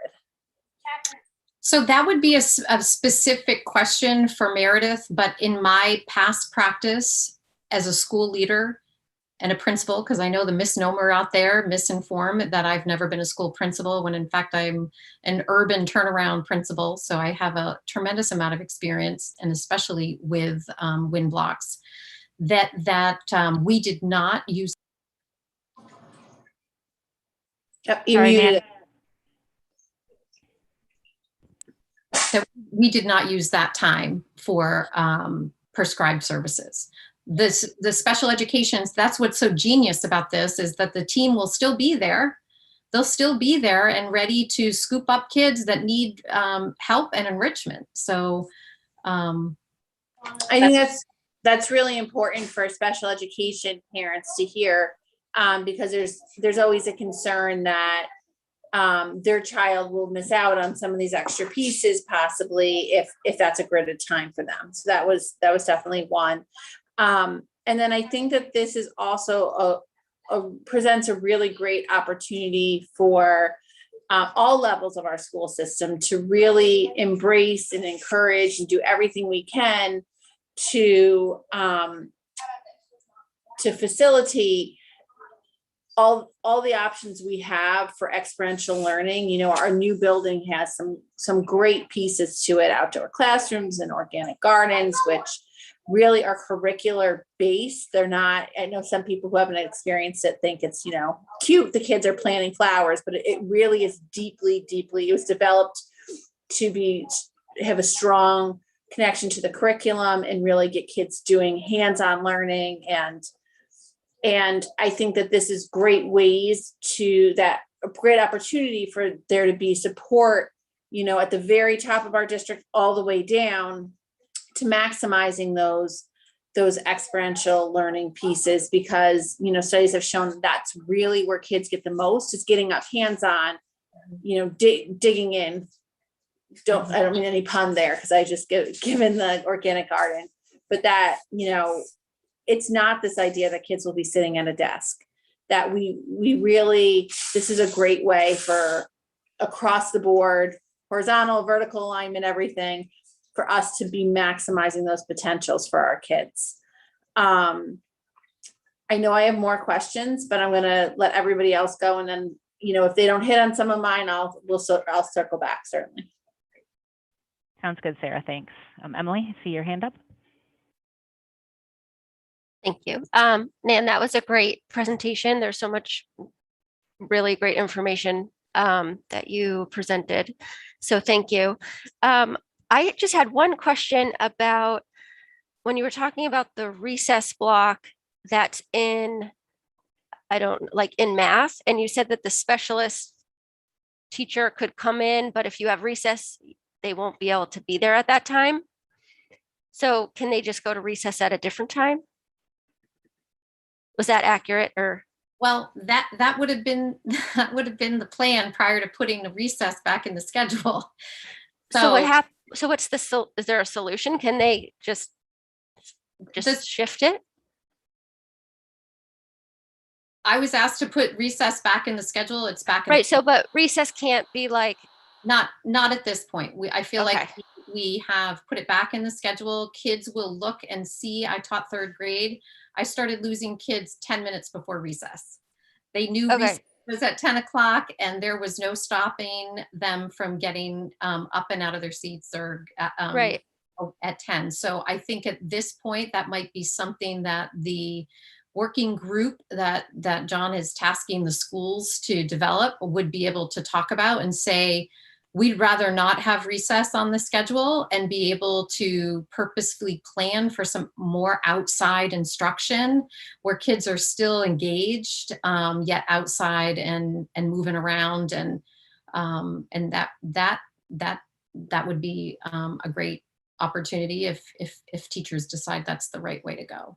Right. I just don't want them to lose out on having someone come into the class for that extra help. For that, it just okay. Yeah, I mean that's kind of what I was sad about as well. Okay. That this schedule was very student facing and Right. very teacher facing. Okay. And we can only do what we can do. Right, with right. time. So if you have a literacy expert that you've hired to work and coach with teachers, and their literacy block is 15 minutes, and then a 15-minute recess, and then a 40-minute block, it's disjointed, and it makes a cohesive coaching cycle difficult. Right. We're going to do Okay. it. We're going to figure Oh, yeah. No, I know. figure it out. Rebecca Brand is phenomenal. We'll figure Okay. it out. But it comes with challenges now. Right. Okay. Thank you. Megan?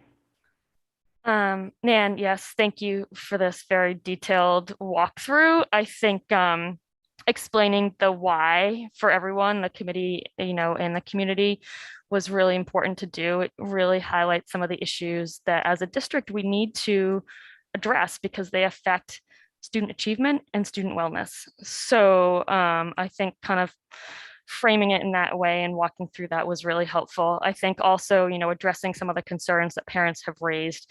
So, I'm happy to see that you're really listening to parent feedback, and I'm sure that you'll continue to do that as you evaluate these changes. One thing you mentioned with the kindergarten schedule is you really talked about encouraging the outdoor time, but I just want to maybe confirm that we're also encouraging that as much outdoor time as possible for all the grades as well, especially as Sarah mentioned, once we move into the Brown School and all the amazing opportunities there are there, but encouraging that throughout the day for all our students. Yes? Absolutely. Okay. And Dr. Bucky and I talked with principals about that at leadership the last few times we've met, prioritizing the outside experience for students and really using our spaces that we've developed over the course of the pandemic. Some really amazing things have been purchased to support being outside. The village has some super cool outdoor seating, outdoor tables that they use. These are great things to be using to get us outside in and not in a pandemic. Okay. And then you also mentioned, I think one of you, that this is going to be a pilot, right? So we're going to run it for the first semester. Am I understanding that correctly? So I guess my question is, and you don't need to answer it right now on the spot, but if you could at least come back to us with what that evaluation team is going to look like, what the metrics are to determine what does success look like, and the timeline around that, and also how we plan to communicate that out to both the committee and to parents. So just, if we could get some information on that so everyone's aware of what the plan is and what it's going to look like. And those metrics I think are important. So everybody knows, like, what does success look like? How do we know if we're successful? And the other piece I just wanted to mention, and you've both already touched on it, so I'm not trying to keep hammering in, but this is something that came up at our school committee retreat too, is thinking about process and communication. And so I think, this is an opportunity for us to really look at how do we manage change in this district, and making sure that we've got a process in place for how we're going to handle that, how we're going to communicate and make sure that we get feedback and then implement. So again, I just encourage us all to really be deliberate in how we go through that so that everyone's on board before we get to the point of implementation and rollout. Mm-hmm. That's it for now. Okay. David, did you have anything you wanted to say right now? Mm-hmm. No, I just want to thank Dr. Bucky and Nan for clearly, the work that was done, but also for, hearing the community, hearing the parents, and asking for more information. And so I appreciate you doing that, taking the time to make this presentation tonight. And I think in advance of tonight's meeting, there was additional communication that went out through the principals to provide further clarity, and you know, certainly not blaming COVID by any means, but I think we all recognize that COVID created some situations where, as Nan said, there might have been more people getting together in person, more collective work on these kinds of things, and also I think, you know, just as we know, this is a really where the district wants to go with learning and education. You know, time on learning, we heard so much about that last year. So I'm glad we're having an opportunity to sort of take a step back, revisit it, be flexible, and work to move the plan forward. So thank you for that flexibility and giving everybody the opportunity to Zoom in tonight and ask questions and also hear more about it. So Nan, again, thank you. There's, you know, I've some of the things that you talked about at the very beginning, you know, in my comings and going at Widger, over the past year or so, since you guys have been here, I've, you know, kind of, some of them have come into my periphery, but to hear them all laid out as to sort of kind of how deep of a hole we sort of find ourselves in, that sounds a little dark, maybe a little darker than I want to paint it, but it's sort of the words that are coming to my head right now.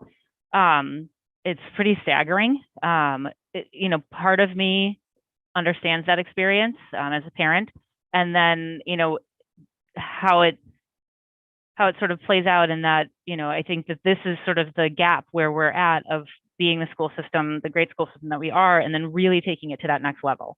And so, and, you know, to hear that Bill McAuliffe really wholeheartedly agrees with these approaches, you know, it sort of on one hand deepens my concerns, and then on the other says, like, yes, you know, we're on a good path here. And it's, you know, going to come with some bumps and hurdles, and obviously we've hit a few this past week. But I think as I've tried to process through some of this and the communication gaps and everything, I think that sort of, you know, that combined with COVID is kind of where my head has come out. And so for me, you know, as I think about this and the recess piece, I just want to really say that for me as a committee member, the recess piece is a priority. You know, I think recess is well documented, and you know, an unstructured recess, you know, I'm all for and super supportive of the classes going outside as well, not only just for COVID concerns and mask breaks and everything, but for the, you know, just kids learning in different environments and getting up and moving around. But recess is different, and so I would love to see us as a district actually add more recess in. You know, I would love to have us take 3 recesses. But I think, and this is part of the piece where I think school committee comes in here, that's obviously, we can't do that. There's only so many hours in the day that we've got.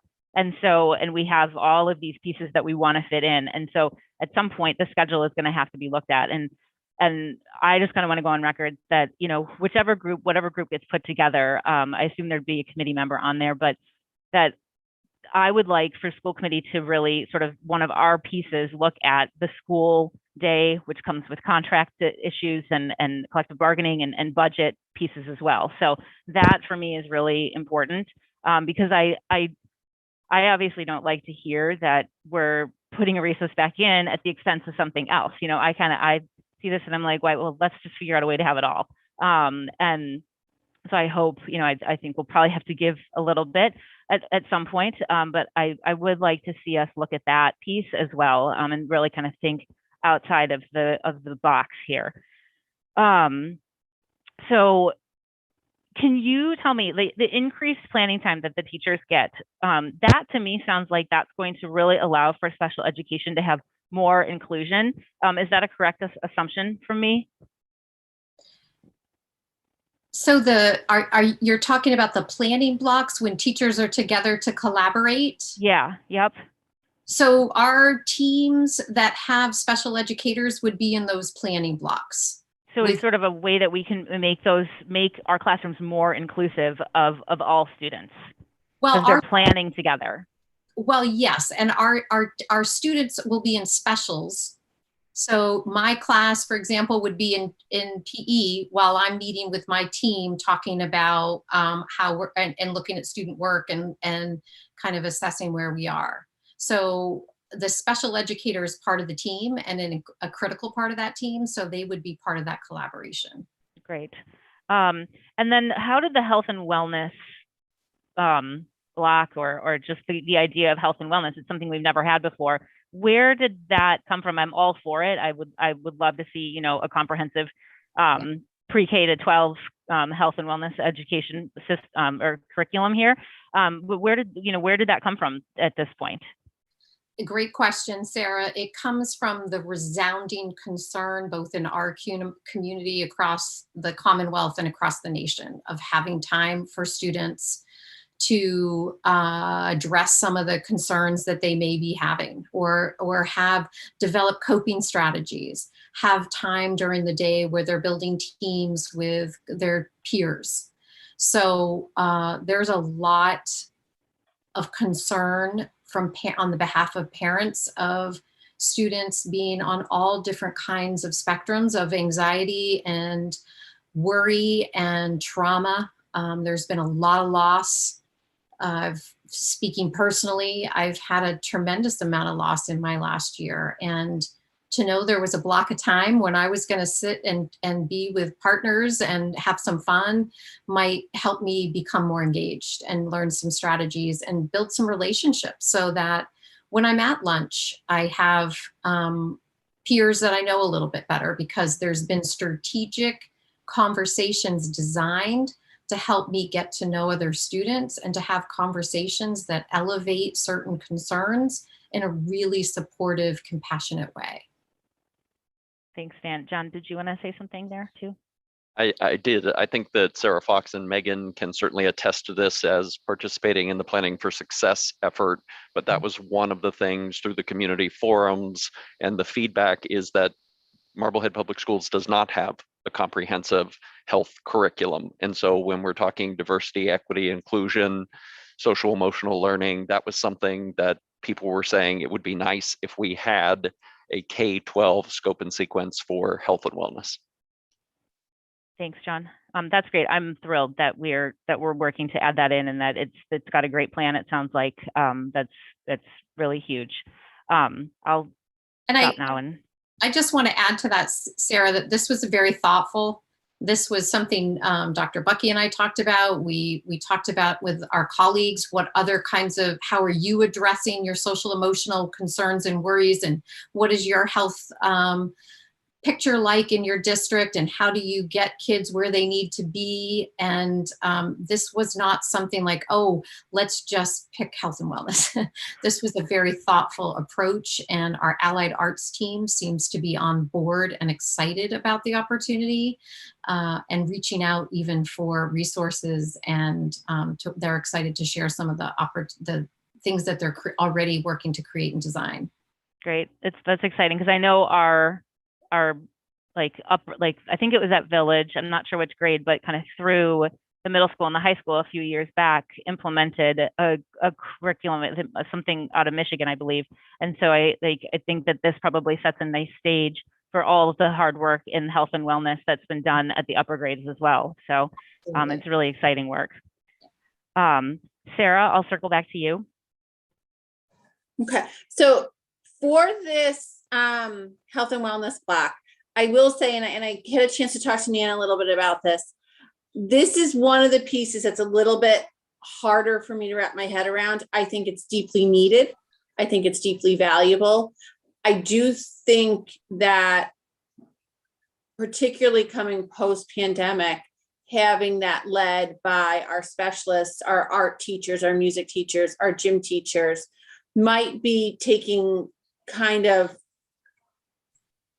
a bigger burden, because we are coming from a stronger social emotional deficit for a lot of these kids, that it may be a big ask for people that, although all elementary school teachers have the basic training in this, I do think that block being run by mental health professionals would be more productive, And also I want to make sure we're setting all of our educators up for success. I just worry that coming out of the pandemic, that block, if we're putting too much expectation, it might be a relatively big ask for people who really are not mental health professionals. So that piece is a concern for me. I would also, love some exploration of that block becoming a STEAM block.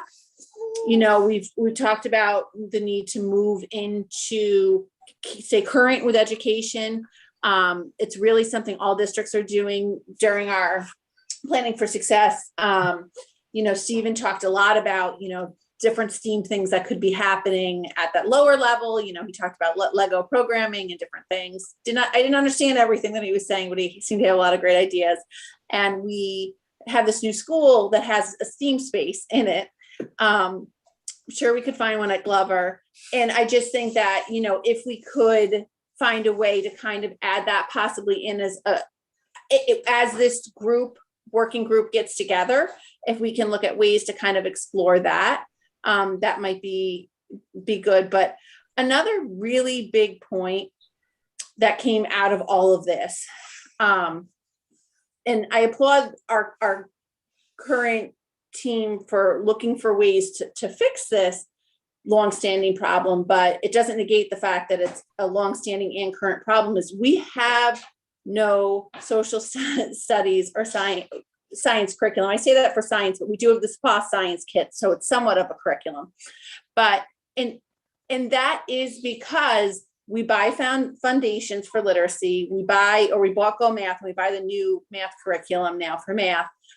But as we move into budget season, I want everybody on this call, everybody that's writing emails, all of our educators, all of us to come together as a team and market and lobby and do everything we can to say, we need to fund curriculum. We need to fund a social studies curriculum. We need to fund all these curriculums because we haven't, and it's not for 1 year and it's not for 2 years. We have not funded an elementary social studies curriculum. We've had great teachers that have come up with things and put them together, and we have leadership that encourages that and works with them, because we haven't funded a curriculum per se. And we need to move to a point where we are funding these things so that it makes things like this schedule easier. Nan and Meredith and everybody came up with this stuff to find common planning blocks, and these teachers will come together and they will plan and they will find and design their own curriculum. But we need to, everybody, come together and advocate for the funding for the curriculums. We need to set all of our educators, all of our students, Nan and Meredith and everybody up for the maximum level of success, because we're not funding it, it's not happening. And that's what's come out of this, because anybody who's paid attention to what their kids are and are not doing in elementary knows we don't have those things, and we haven't had them. So that's my plug for that. Also, I will say I'll make a motion at the end of when our agenda pieces are over. I see multiple hands. I think this is a really big ticket item, that I'll make a motion to reopen public comment for people who have comments. David, you've got your hand up. I'd just like to clarify, I think I'm going on my 8th year on the board, and I've never denied a request for social studies curriculum. And I don't believe there's ever been a request made for one that we've turned down. I just want to clarify that. Thank you. Thanks, David. Megan, then Emily. Just more a suggestion, because there was so much information shared here, and obviously a number of clarifying questions that have come through from parents. I know both principals put out an FAQ, but can we post that somewhere on our website that's easily accessible? And then as additional questions come in, continue to update that. So if, a parent asks something, everybody gets the information in an easy to access way. And as once you come back with the information on how do we determine if this pilot's going to be success, just update that document, so everyone has easy access to the information as necessary. Yes, absolutely. Can I just take an opportunity to clarify, the health and wellness block is not therapeutic. It is not designed to address that level of need. This is just like we don't have our classroom teachers when they're doing second step curriculum instruction or responsive classroom curriculum instruction. Those are that's the level of curriculum that we're talking about. We are not talking about some of the more intense opportunities that we provided our older students last year. Thank you, Nan, for that clarification. That was very helpful. And our upper grades, those are not mental health specialists either. That actually have a health and wellness block, have for years. Those are health and wellness teachers. And yes, they also have advisory to support some of their student needs.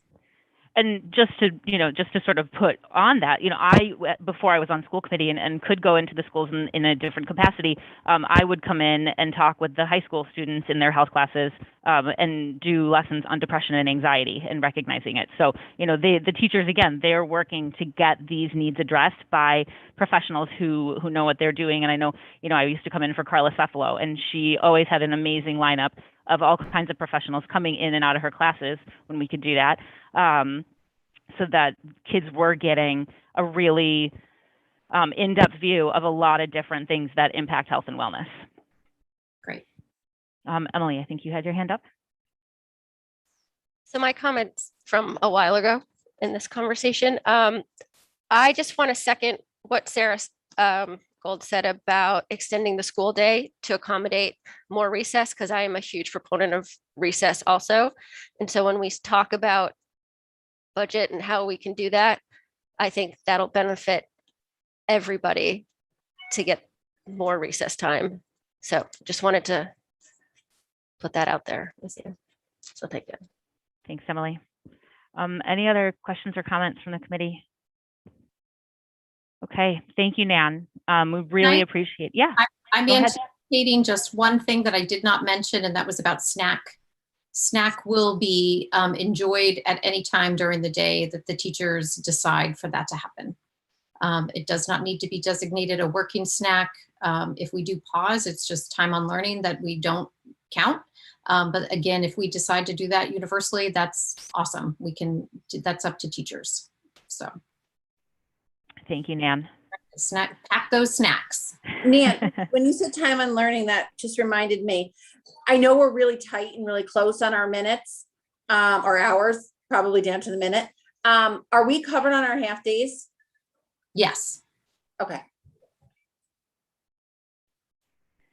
All right, so I don't think there's any other questions from the committee, so we will move on. Again, thank you, Nan. We really appreciate you coming and clarifying all of this. And I think, it provides a good framework. One, you sort of laid the foundation for a lot of the needs that are out there and a lot of the issues that you're seeing as you've dug deep over the past year. And so I think it'll be easier as these things start to get addressed more rapidly with hopefully COVID moving off to the side, some of these things won't be as big of a surprise at this point. So we really appreciate you coming and appreciate all of the work from all the professionals in the district as well. Sarah, I just want to remind you, there's a motion on the table. Oh, I'm sorry. I didn't realize that you had actually made that motion, Sarah. I thought you were saying you were going to. Comment after, I feel like it would be item 4 on the agenda after the vote on policy, since we have several hands up. Okay, so Sarah has made a motion. Does anybody want to second that? I'll second it. Okay, Megan seconded it. Any comments or anything on it before we vote? Just want to write this down.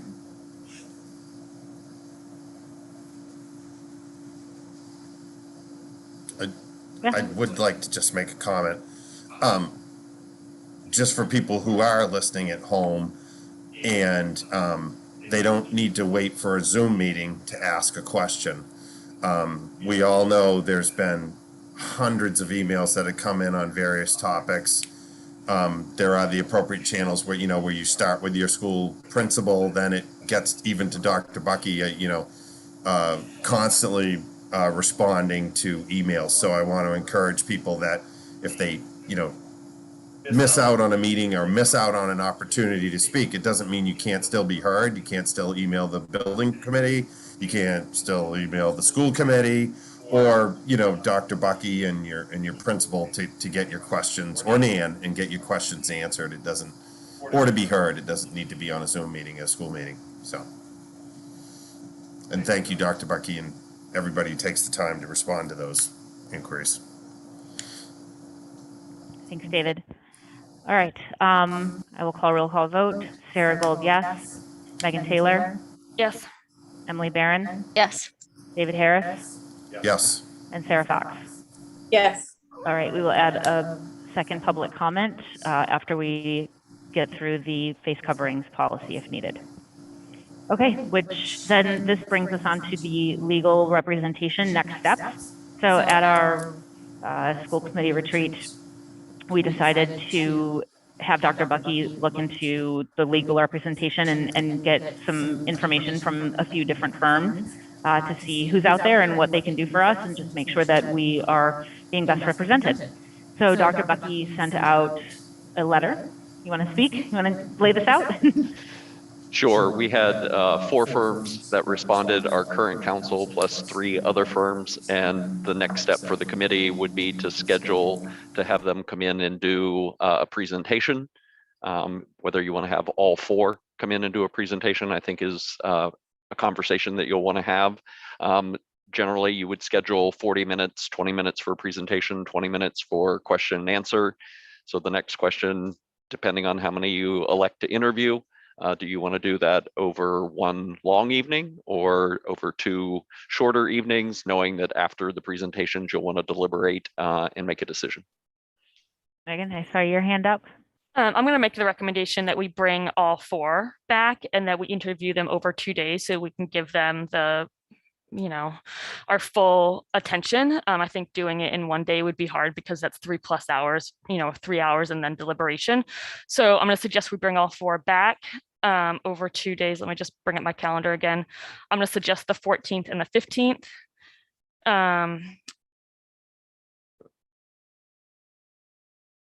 In the evening to do that. Okay. And then obviously, and then doing our deliberation after the final interview on the 15th. Okay. Anybody have conflicting or supporting thoughts with that? I mean, it sounds good to me. As much as I would like to push it into one evening, I think that you're probably correct that, you know, we'd be a little fried after probably that second presentation. And it would be good to be able to take a break and come back the next day to really make sure that we're focusing our thoughts correctly on this issue. Just to confirm, because that's the week of the 2nd or the 3rd Thursday, and we're normally 1st and 3rd. So we'd have a meeting that week, Tuesday, Wednesday, and Thursday nights. Nope. Thursday is actually Yom Kippur, so we're pushed to the next Thursday. I think it's the 23rd. So we actually, September, we have the 1st Thursday and the 4th Thursday. I believe there are 5 Thursdays in September. Yeah. I just wanted to make sure we didn't have 3 in a row. Yeah.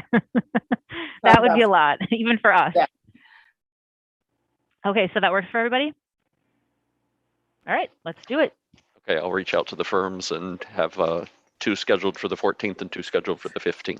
Okay. What time are those going to be, do you think? 7 o'clock. 7 to 9 or 7, whatever. Mm-hmm. Okay. Yeah.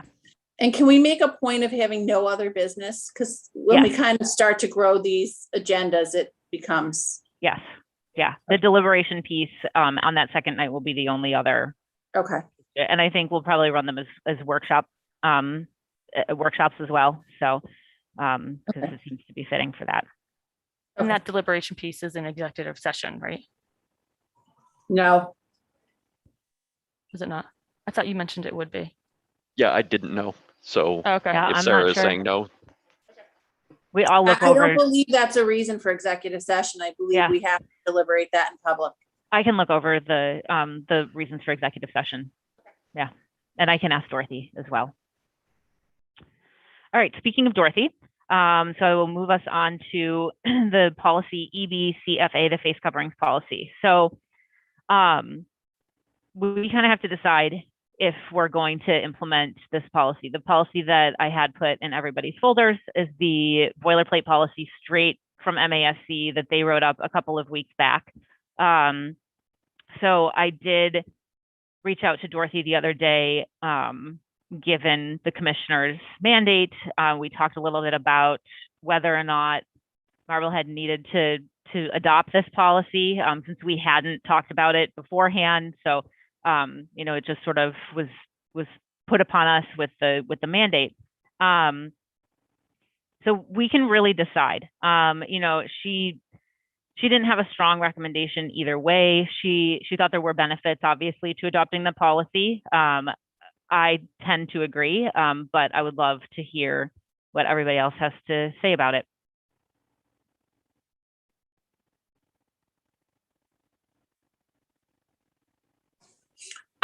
I mean, it's redundant. I have absolutely no problem adopting it. It just solidifies it. But from a legal standpoint, it's redundant. We can't legally do anything less. Obviously, we all know we can do more. You can't do less. I'm happy to do it. I'm happy to not do it, whatever the will of the community is. But it's ceremonial at best. We have no jurisdiction here. David, do you want to say something? So first off, I mean, I think once again, as a committee, we're all we've all been open to listening to the community. People have been sending us emails, I think, for the last 6 weeks in anticipation of how this might go. And as Blair Nelson stated at the beginning of the meeting, the Board of Health actually had a meeting and made a recommendation on how they thought we should proceed had there not been a DESE recommendation. So I think this mandate has certainly trumped any further need for a vote or deliberation. It's a mandate. I think I've read it twice. There it says until October 1st. The exact wording, I don't know if we want to necessarily, if we need to pull it up on the screen, Sarah, but it's let me just get to that. I was just going back and forth from the DESE. I just wanted to point out the two requirements are, it says through at least October 21st, and then when it mentions October 21st, just first. Pardon me, October 1st. But then it also mentioned that the after October 21st, what provisions there will be, and then it also talks about leading up to that date, the commissioner will be reviewing and advising the district. So it has a lot of things in there. And then when I look at our policy, there's a few nuances that sort of contradict what DESE's mandate is, and so I don't really want to get into wordsmithing our mask policy versus what DESE is covering. I think it's easiest just to live with the mandate, and at such time, the one question I had, I suppose, since we're all on a mask mandate, our previous policy, this is another thing, had allowed the superintendent to change it, and that was when we were going back and forth from hybrid to remote and mask or no mask. And so if there was an emergency situation, we agreed to allow the but in this case, we're in masks. So at such time, we'll reconvene if the policies change with DESE. That's my thought. Okay. Any other thoughts? I agree with David and Sarah. I think at this point, it's pretty clear what the mandate is from the state. And I think, we'll follow that as we get closer to October 1st. If things, are going to change, then we can address it there. But I think at this point, it's all pretty straightforward, for better or worse. Yep. All right. Then we will not move forward on a policy this evening. Okay, so that leads us. But there is a district-wide policy as a result of the mandate for masks. Right, so it's a mandate from DESE. Right. Yeah. We are not voting. Right, we won't have a school committee policy about masks. Right. We're just leaving DESE and similarly as we followed in the spring. And so with that, Dr. Bucky, will you have an outline of how DESE's policy transfers to what that means for parents? Are you going to simplify that, or are we just going to mail out the DESE guidelines? I think that's a great question, and I had forwarded some stuff along from a legal advisory that we received because the advice is to put it into an amendment into school handbooks that now masks are required. And I just think it adds a layer of protection for the district and not inviting any sort of controversy, but for someone who is refusing to wear a mask, having local language about that, because the DESE policy doesn't address if someone refuses to wear a mask. And so that would be a local, and I think that's why MASC put together the policy, so that if some districts are approaching it as ineligible to attend, that we have a mask requirement in the district, and so if you're not complying, you're simply ineligible to attend. Others are following the MASC policy, which outlines following progressive discipline as outlined in individual school handbooks for refusal to comply. But that's where you would have to have an amendment to the handbook, because right now, when we approved handbooks, we didn't include that piece. So my recommendation would be to vote a local policy so that you have that particular guidance specific to Marblehead. Okay, so John, it would make, if we do vote this policy tonight, it will make things easier for you and the building level principals then? It would. Okay, well then I'll make a motion to approve. Can someone give me all the letters? Policy EBCFA face coverings. So moved. Or if you have the motion ready, Sarah. I will just put it forward from the top of my head. So just a motion to approve the policy EBCFA face coverings. So moved. Sarah I mean, moved. if not principals need this, then they need this. So Sarah moved. Can I get a second? Yeah, second. Megan, second. Yeah, Emily, you've got a question? So EB, that's our policy that we wrote before, right? So it's the same letters because MASC put forth that but policy. it's what DESE. So the current, so a few weeks back before DESE weighed in, MASC put out a new and sort of they redid their one? EBCFA. No. No. We had rescinded our policy EBCFA Right. at the end of last school year. So we don't have a policy EBCFA currently. Right. So this would be somewhat of a reinstatement of that policy, but the language is different than what we had last spring. Oh, so I didn't get that language. Maybe I didn't see it. Okay. Right, maybe I didn't see that either. Because all I saw was our original one. So it looks the same, but it's not. Because I opened it. I This think one, it's slightly different. It's just slightly different. So if you were to, I guess because what I read on this, I had issues with, because I thought this was our old one. Yeah. I mean, I could be wrong. Right, you're talking about the document. So the policy that I would propose that we insert, that we vote on tonight is the current MASC EBCFA policy. As stated, they had emailed everyone a few weeks back. So whether that's So what's that's in- not what we got tonight. So whether that's what we got tonight or Okay. not, that's what So I that's would where I'm recommend. confused because I was like, this is, And I thought I had looked that over carefully, but maybe I missed it. no, that's okay. And that's close to what Desi recommended? Yes.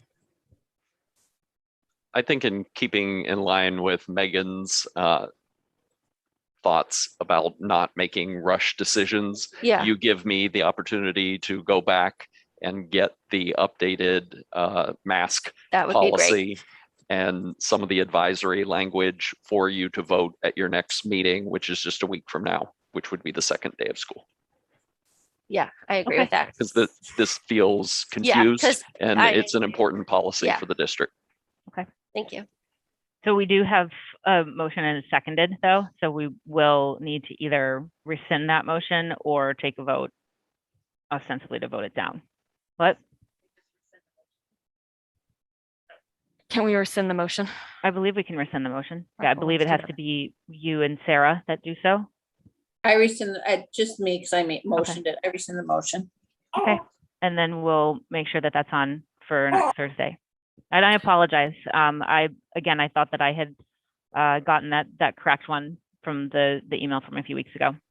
Not an issue.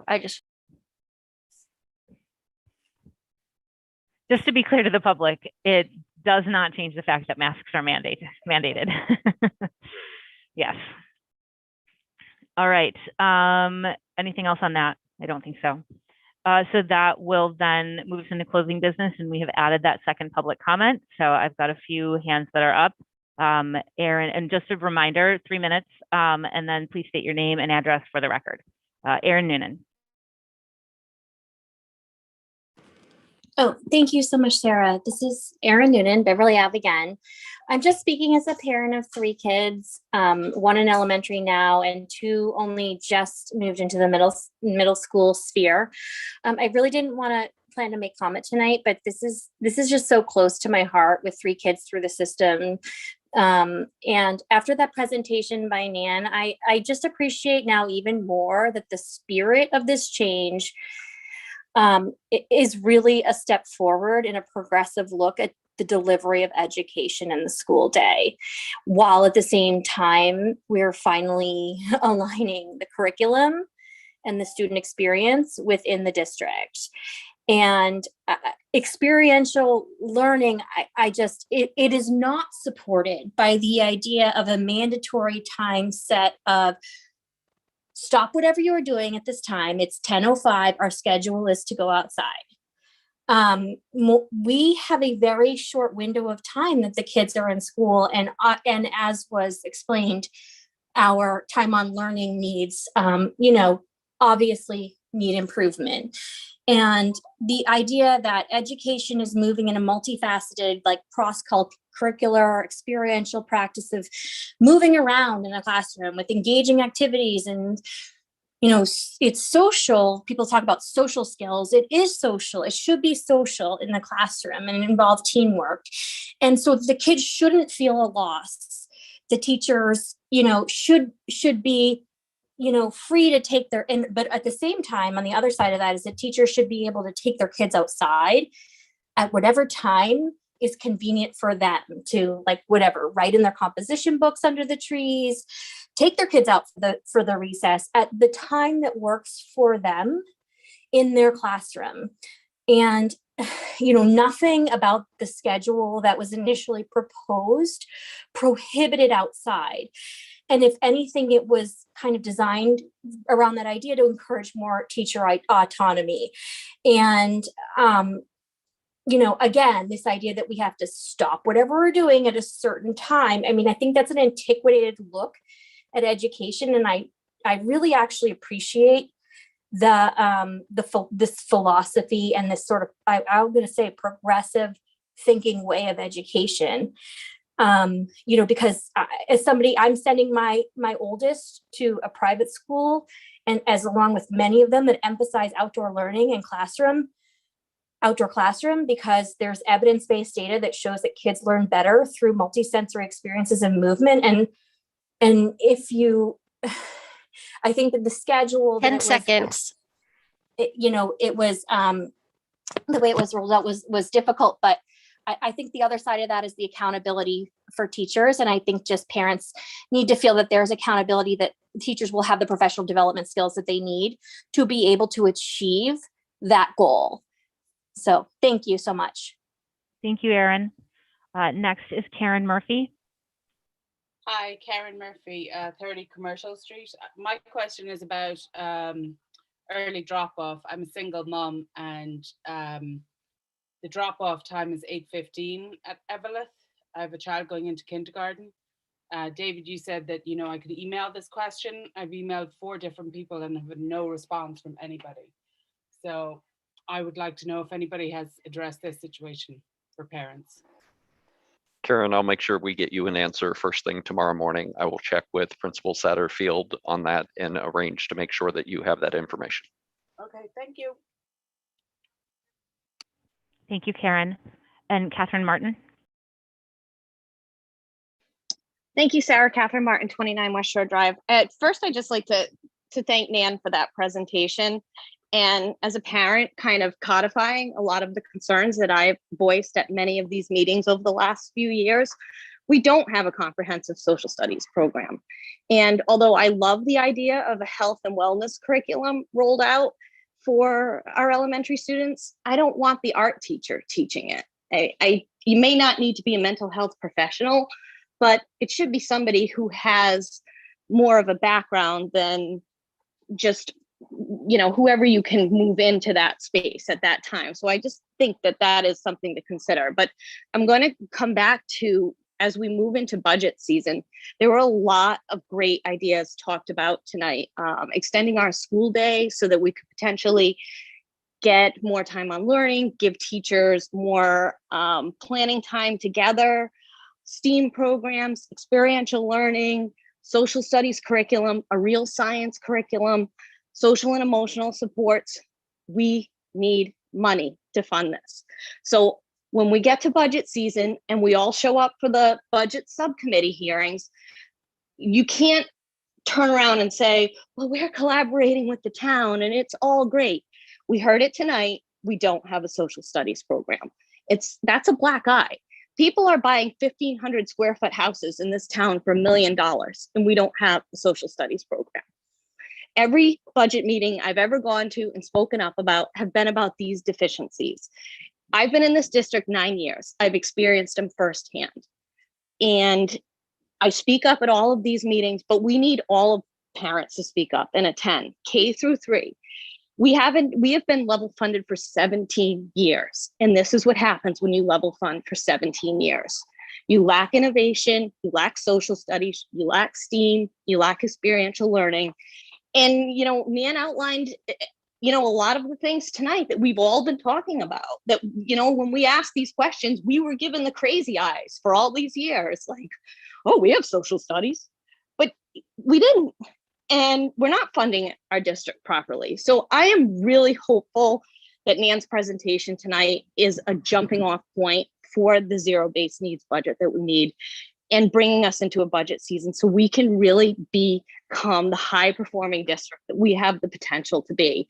And I just want to thank Nan for being very clear tonight and really just codifying a lot of the concerns as parents that we've all had. Thank you, Catherine. Mike? Oh, I think he just lowered his hand. So Allie Taylor? Again, yay. So I have a couple things I think what Catherine said is really important. I think we need to make sure when budget season happens again that we're talking about, funding aides properly, funding nurses properly, funding bus drivers or janitors, maintenance for these brand new, amazing, technologically savvy schools properly. And of course, everybody else involved. But I think we really need to remember, the social studies program as well.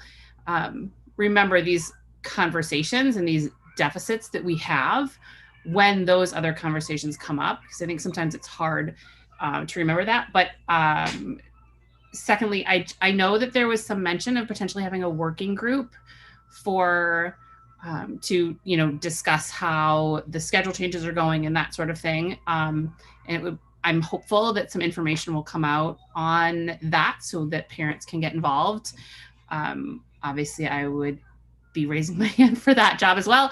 And then I think the last thing that one of my last questions is, for the WIN program, I really appreciated that conversation and that additional detail. I think it's certainly very helpful for us all to have that, so we don't think that our child is just going to be sitting in front of, an iPad. Not that there aren't great programs out there. And I look forward to having some more information on that for those parents that, may not have a specialized need or an IEP or 504 plan, how their children will be engaged and working through that. And so thank you for that, Nan, as well. And thank you for allowing comment at the end. I think that's an amazing motion, and I'm grateful for that. Thank you, Allie. John, I would assume that an email from you will come out about the working group. Absolutely, yes. All right, great. All right, I don't have any further hands raised. So anybody have any new business? On new business, I would like to ask that by the end of September, we've solidified at least one open forum date. I think that we really have seen here tonight the benefits of how that, not that tonight was an open forum, but how that might have helped us if we had one and had the topic be our third or K through 3 schedule rollout. I think that we've seen tonight how that can be helpful. We've seen how, anybody who was watching social media saw how important this issue was and how strongly it was felt. And, then we had Nan come in and make her presentation and make a lot of clarifications, which were super helpful.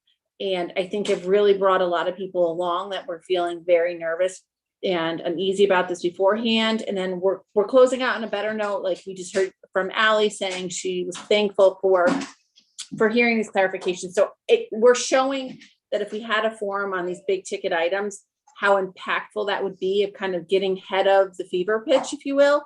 So I would like to see us get at least our first one on the books. I think that there's a number of topics we could have it on. We'll have to decide what that topic will be. I think we have to limit it to a topic. We can't just have a free for all forum, but I think, there's definitely some topics that are obvious ones.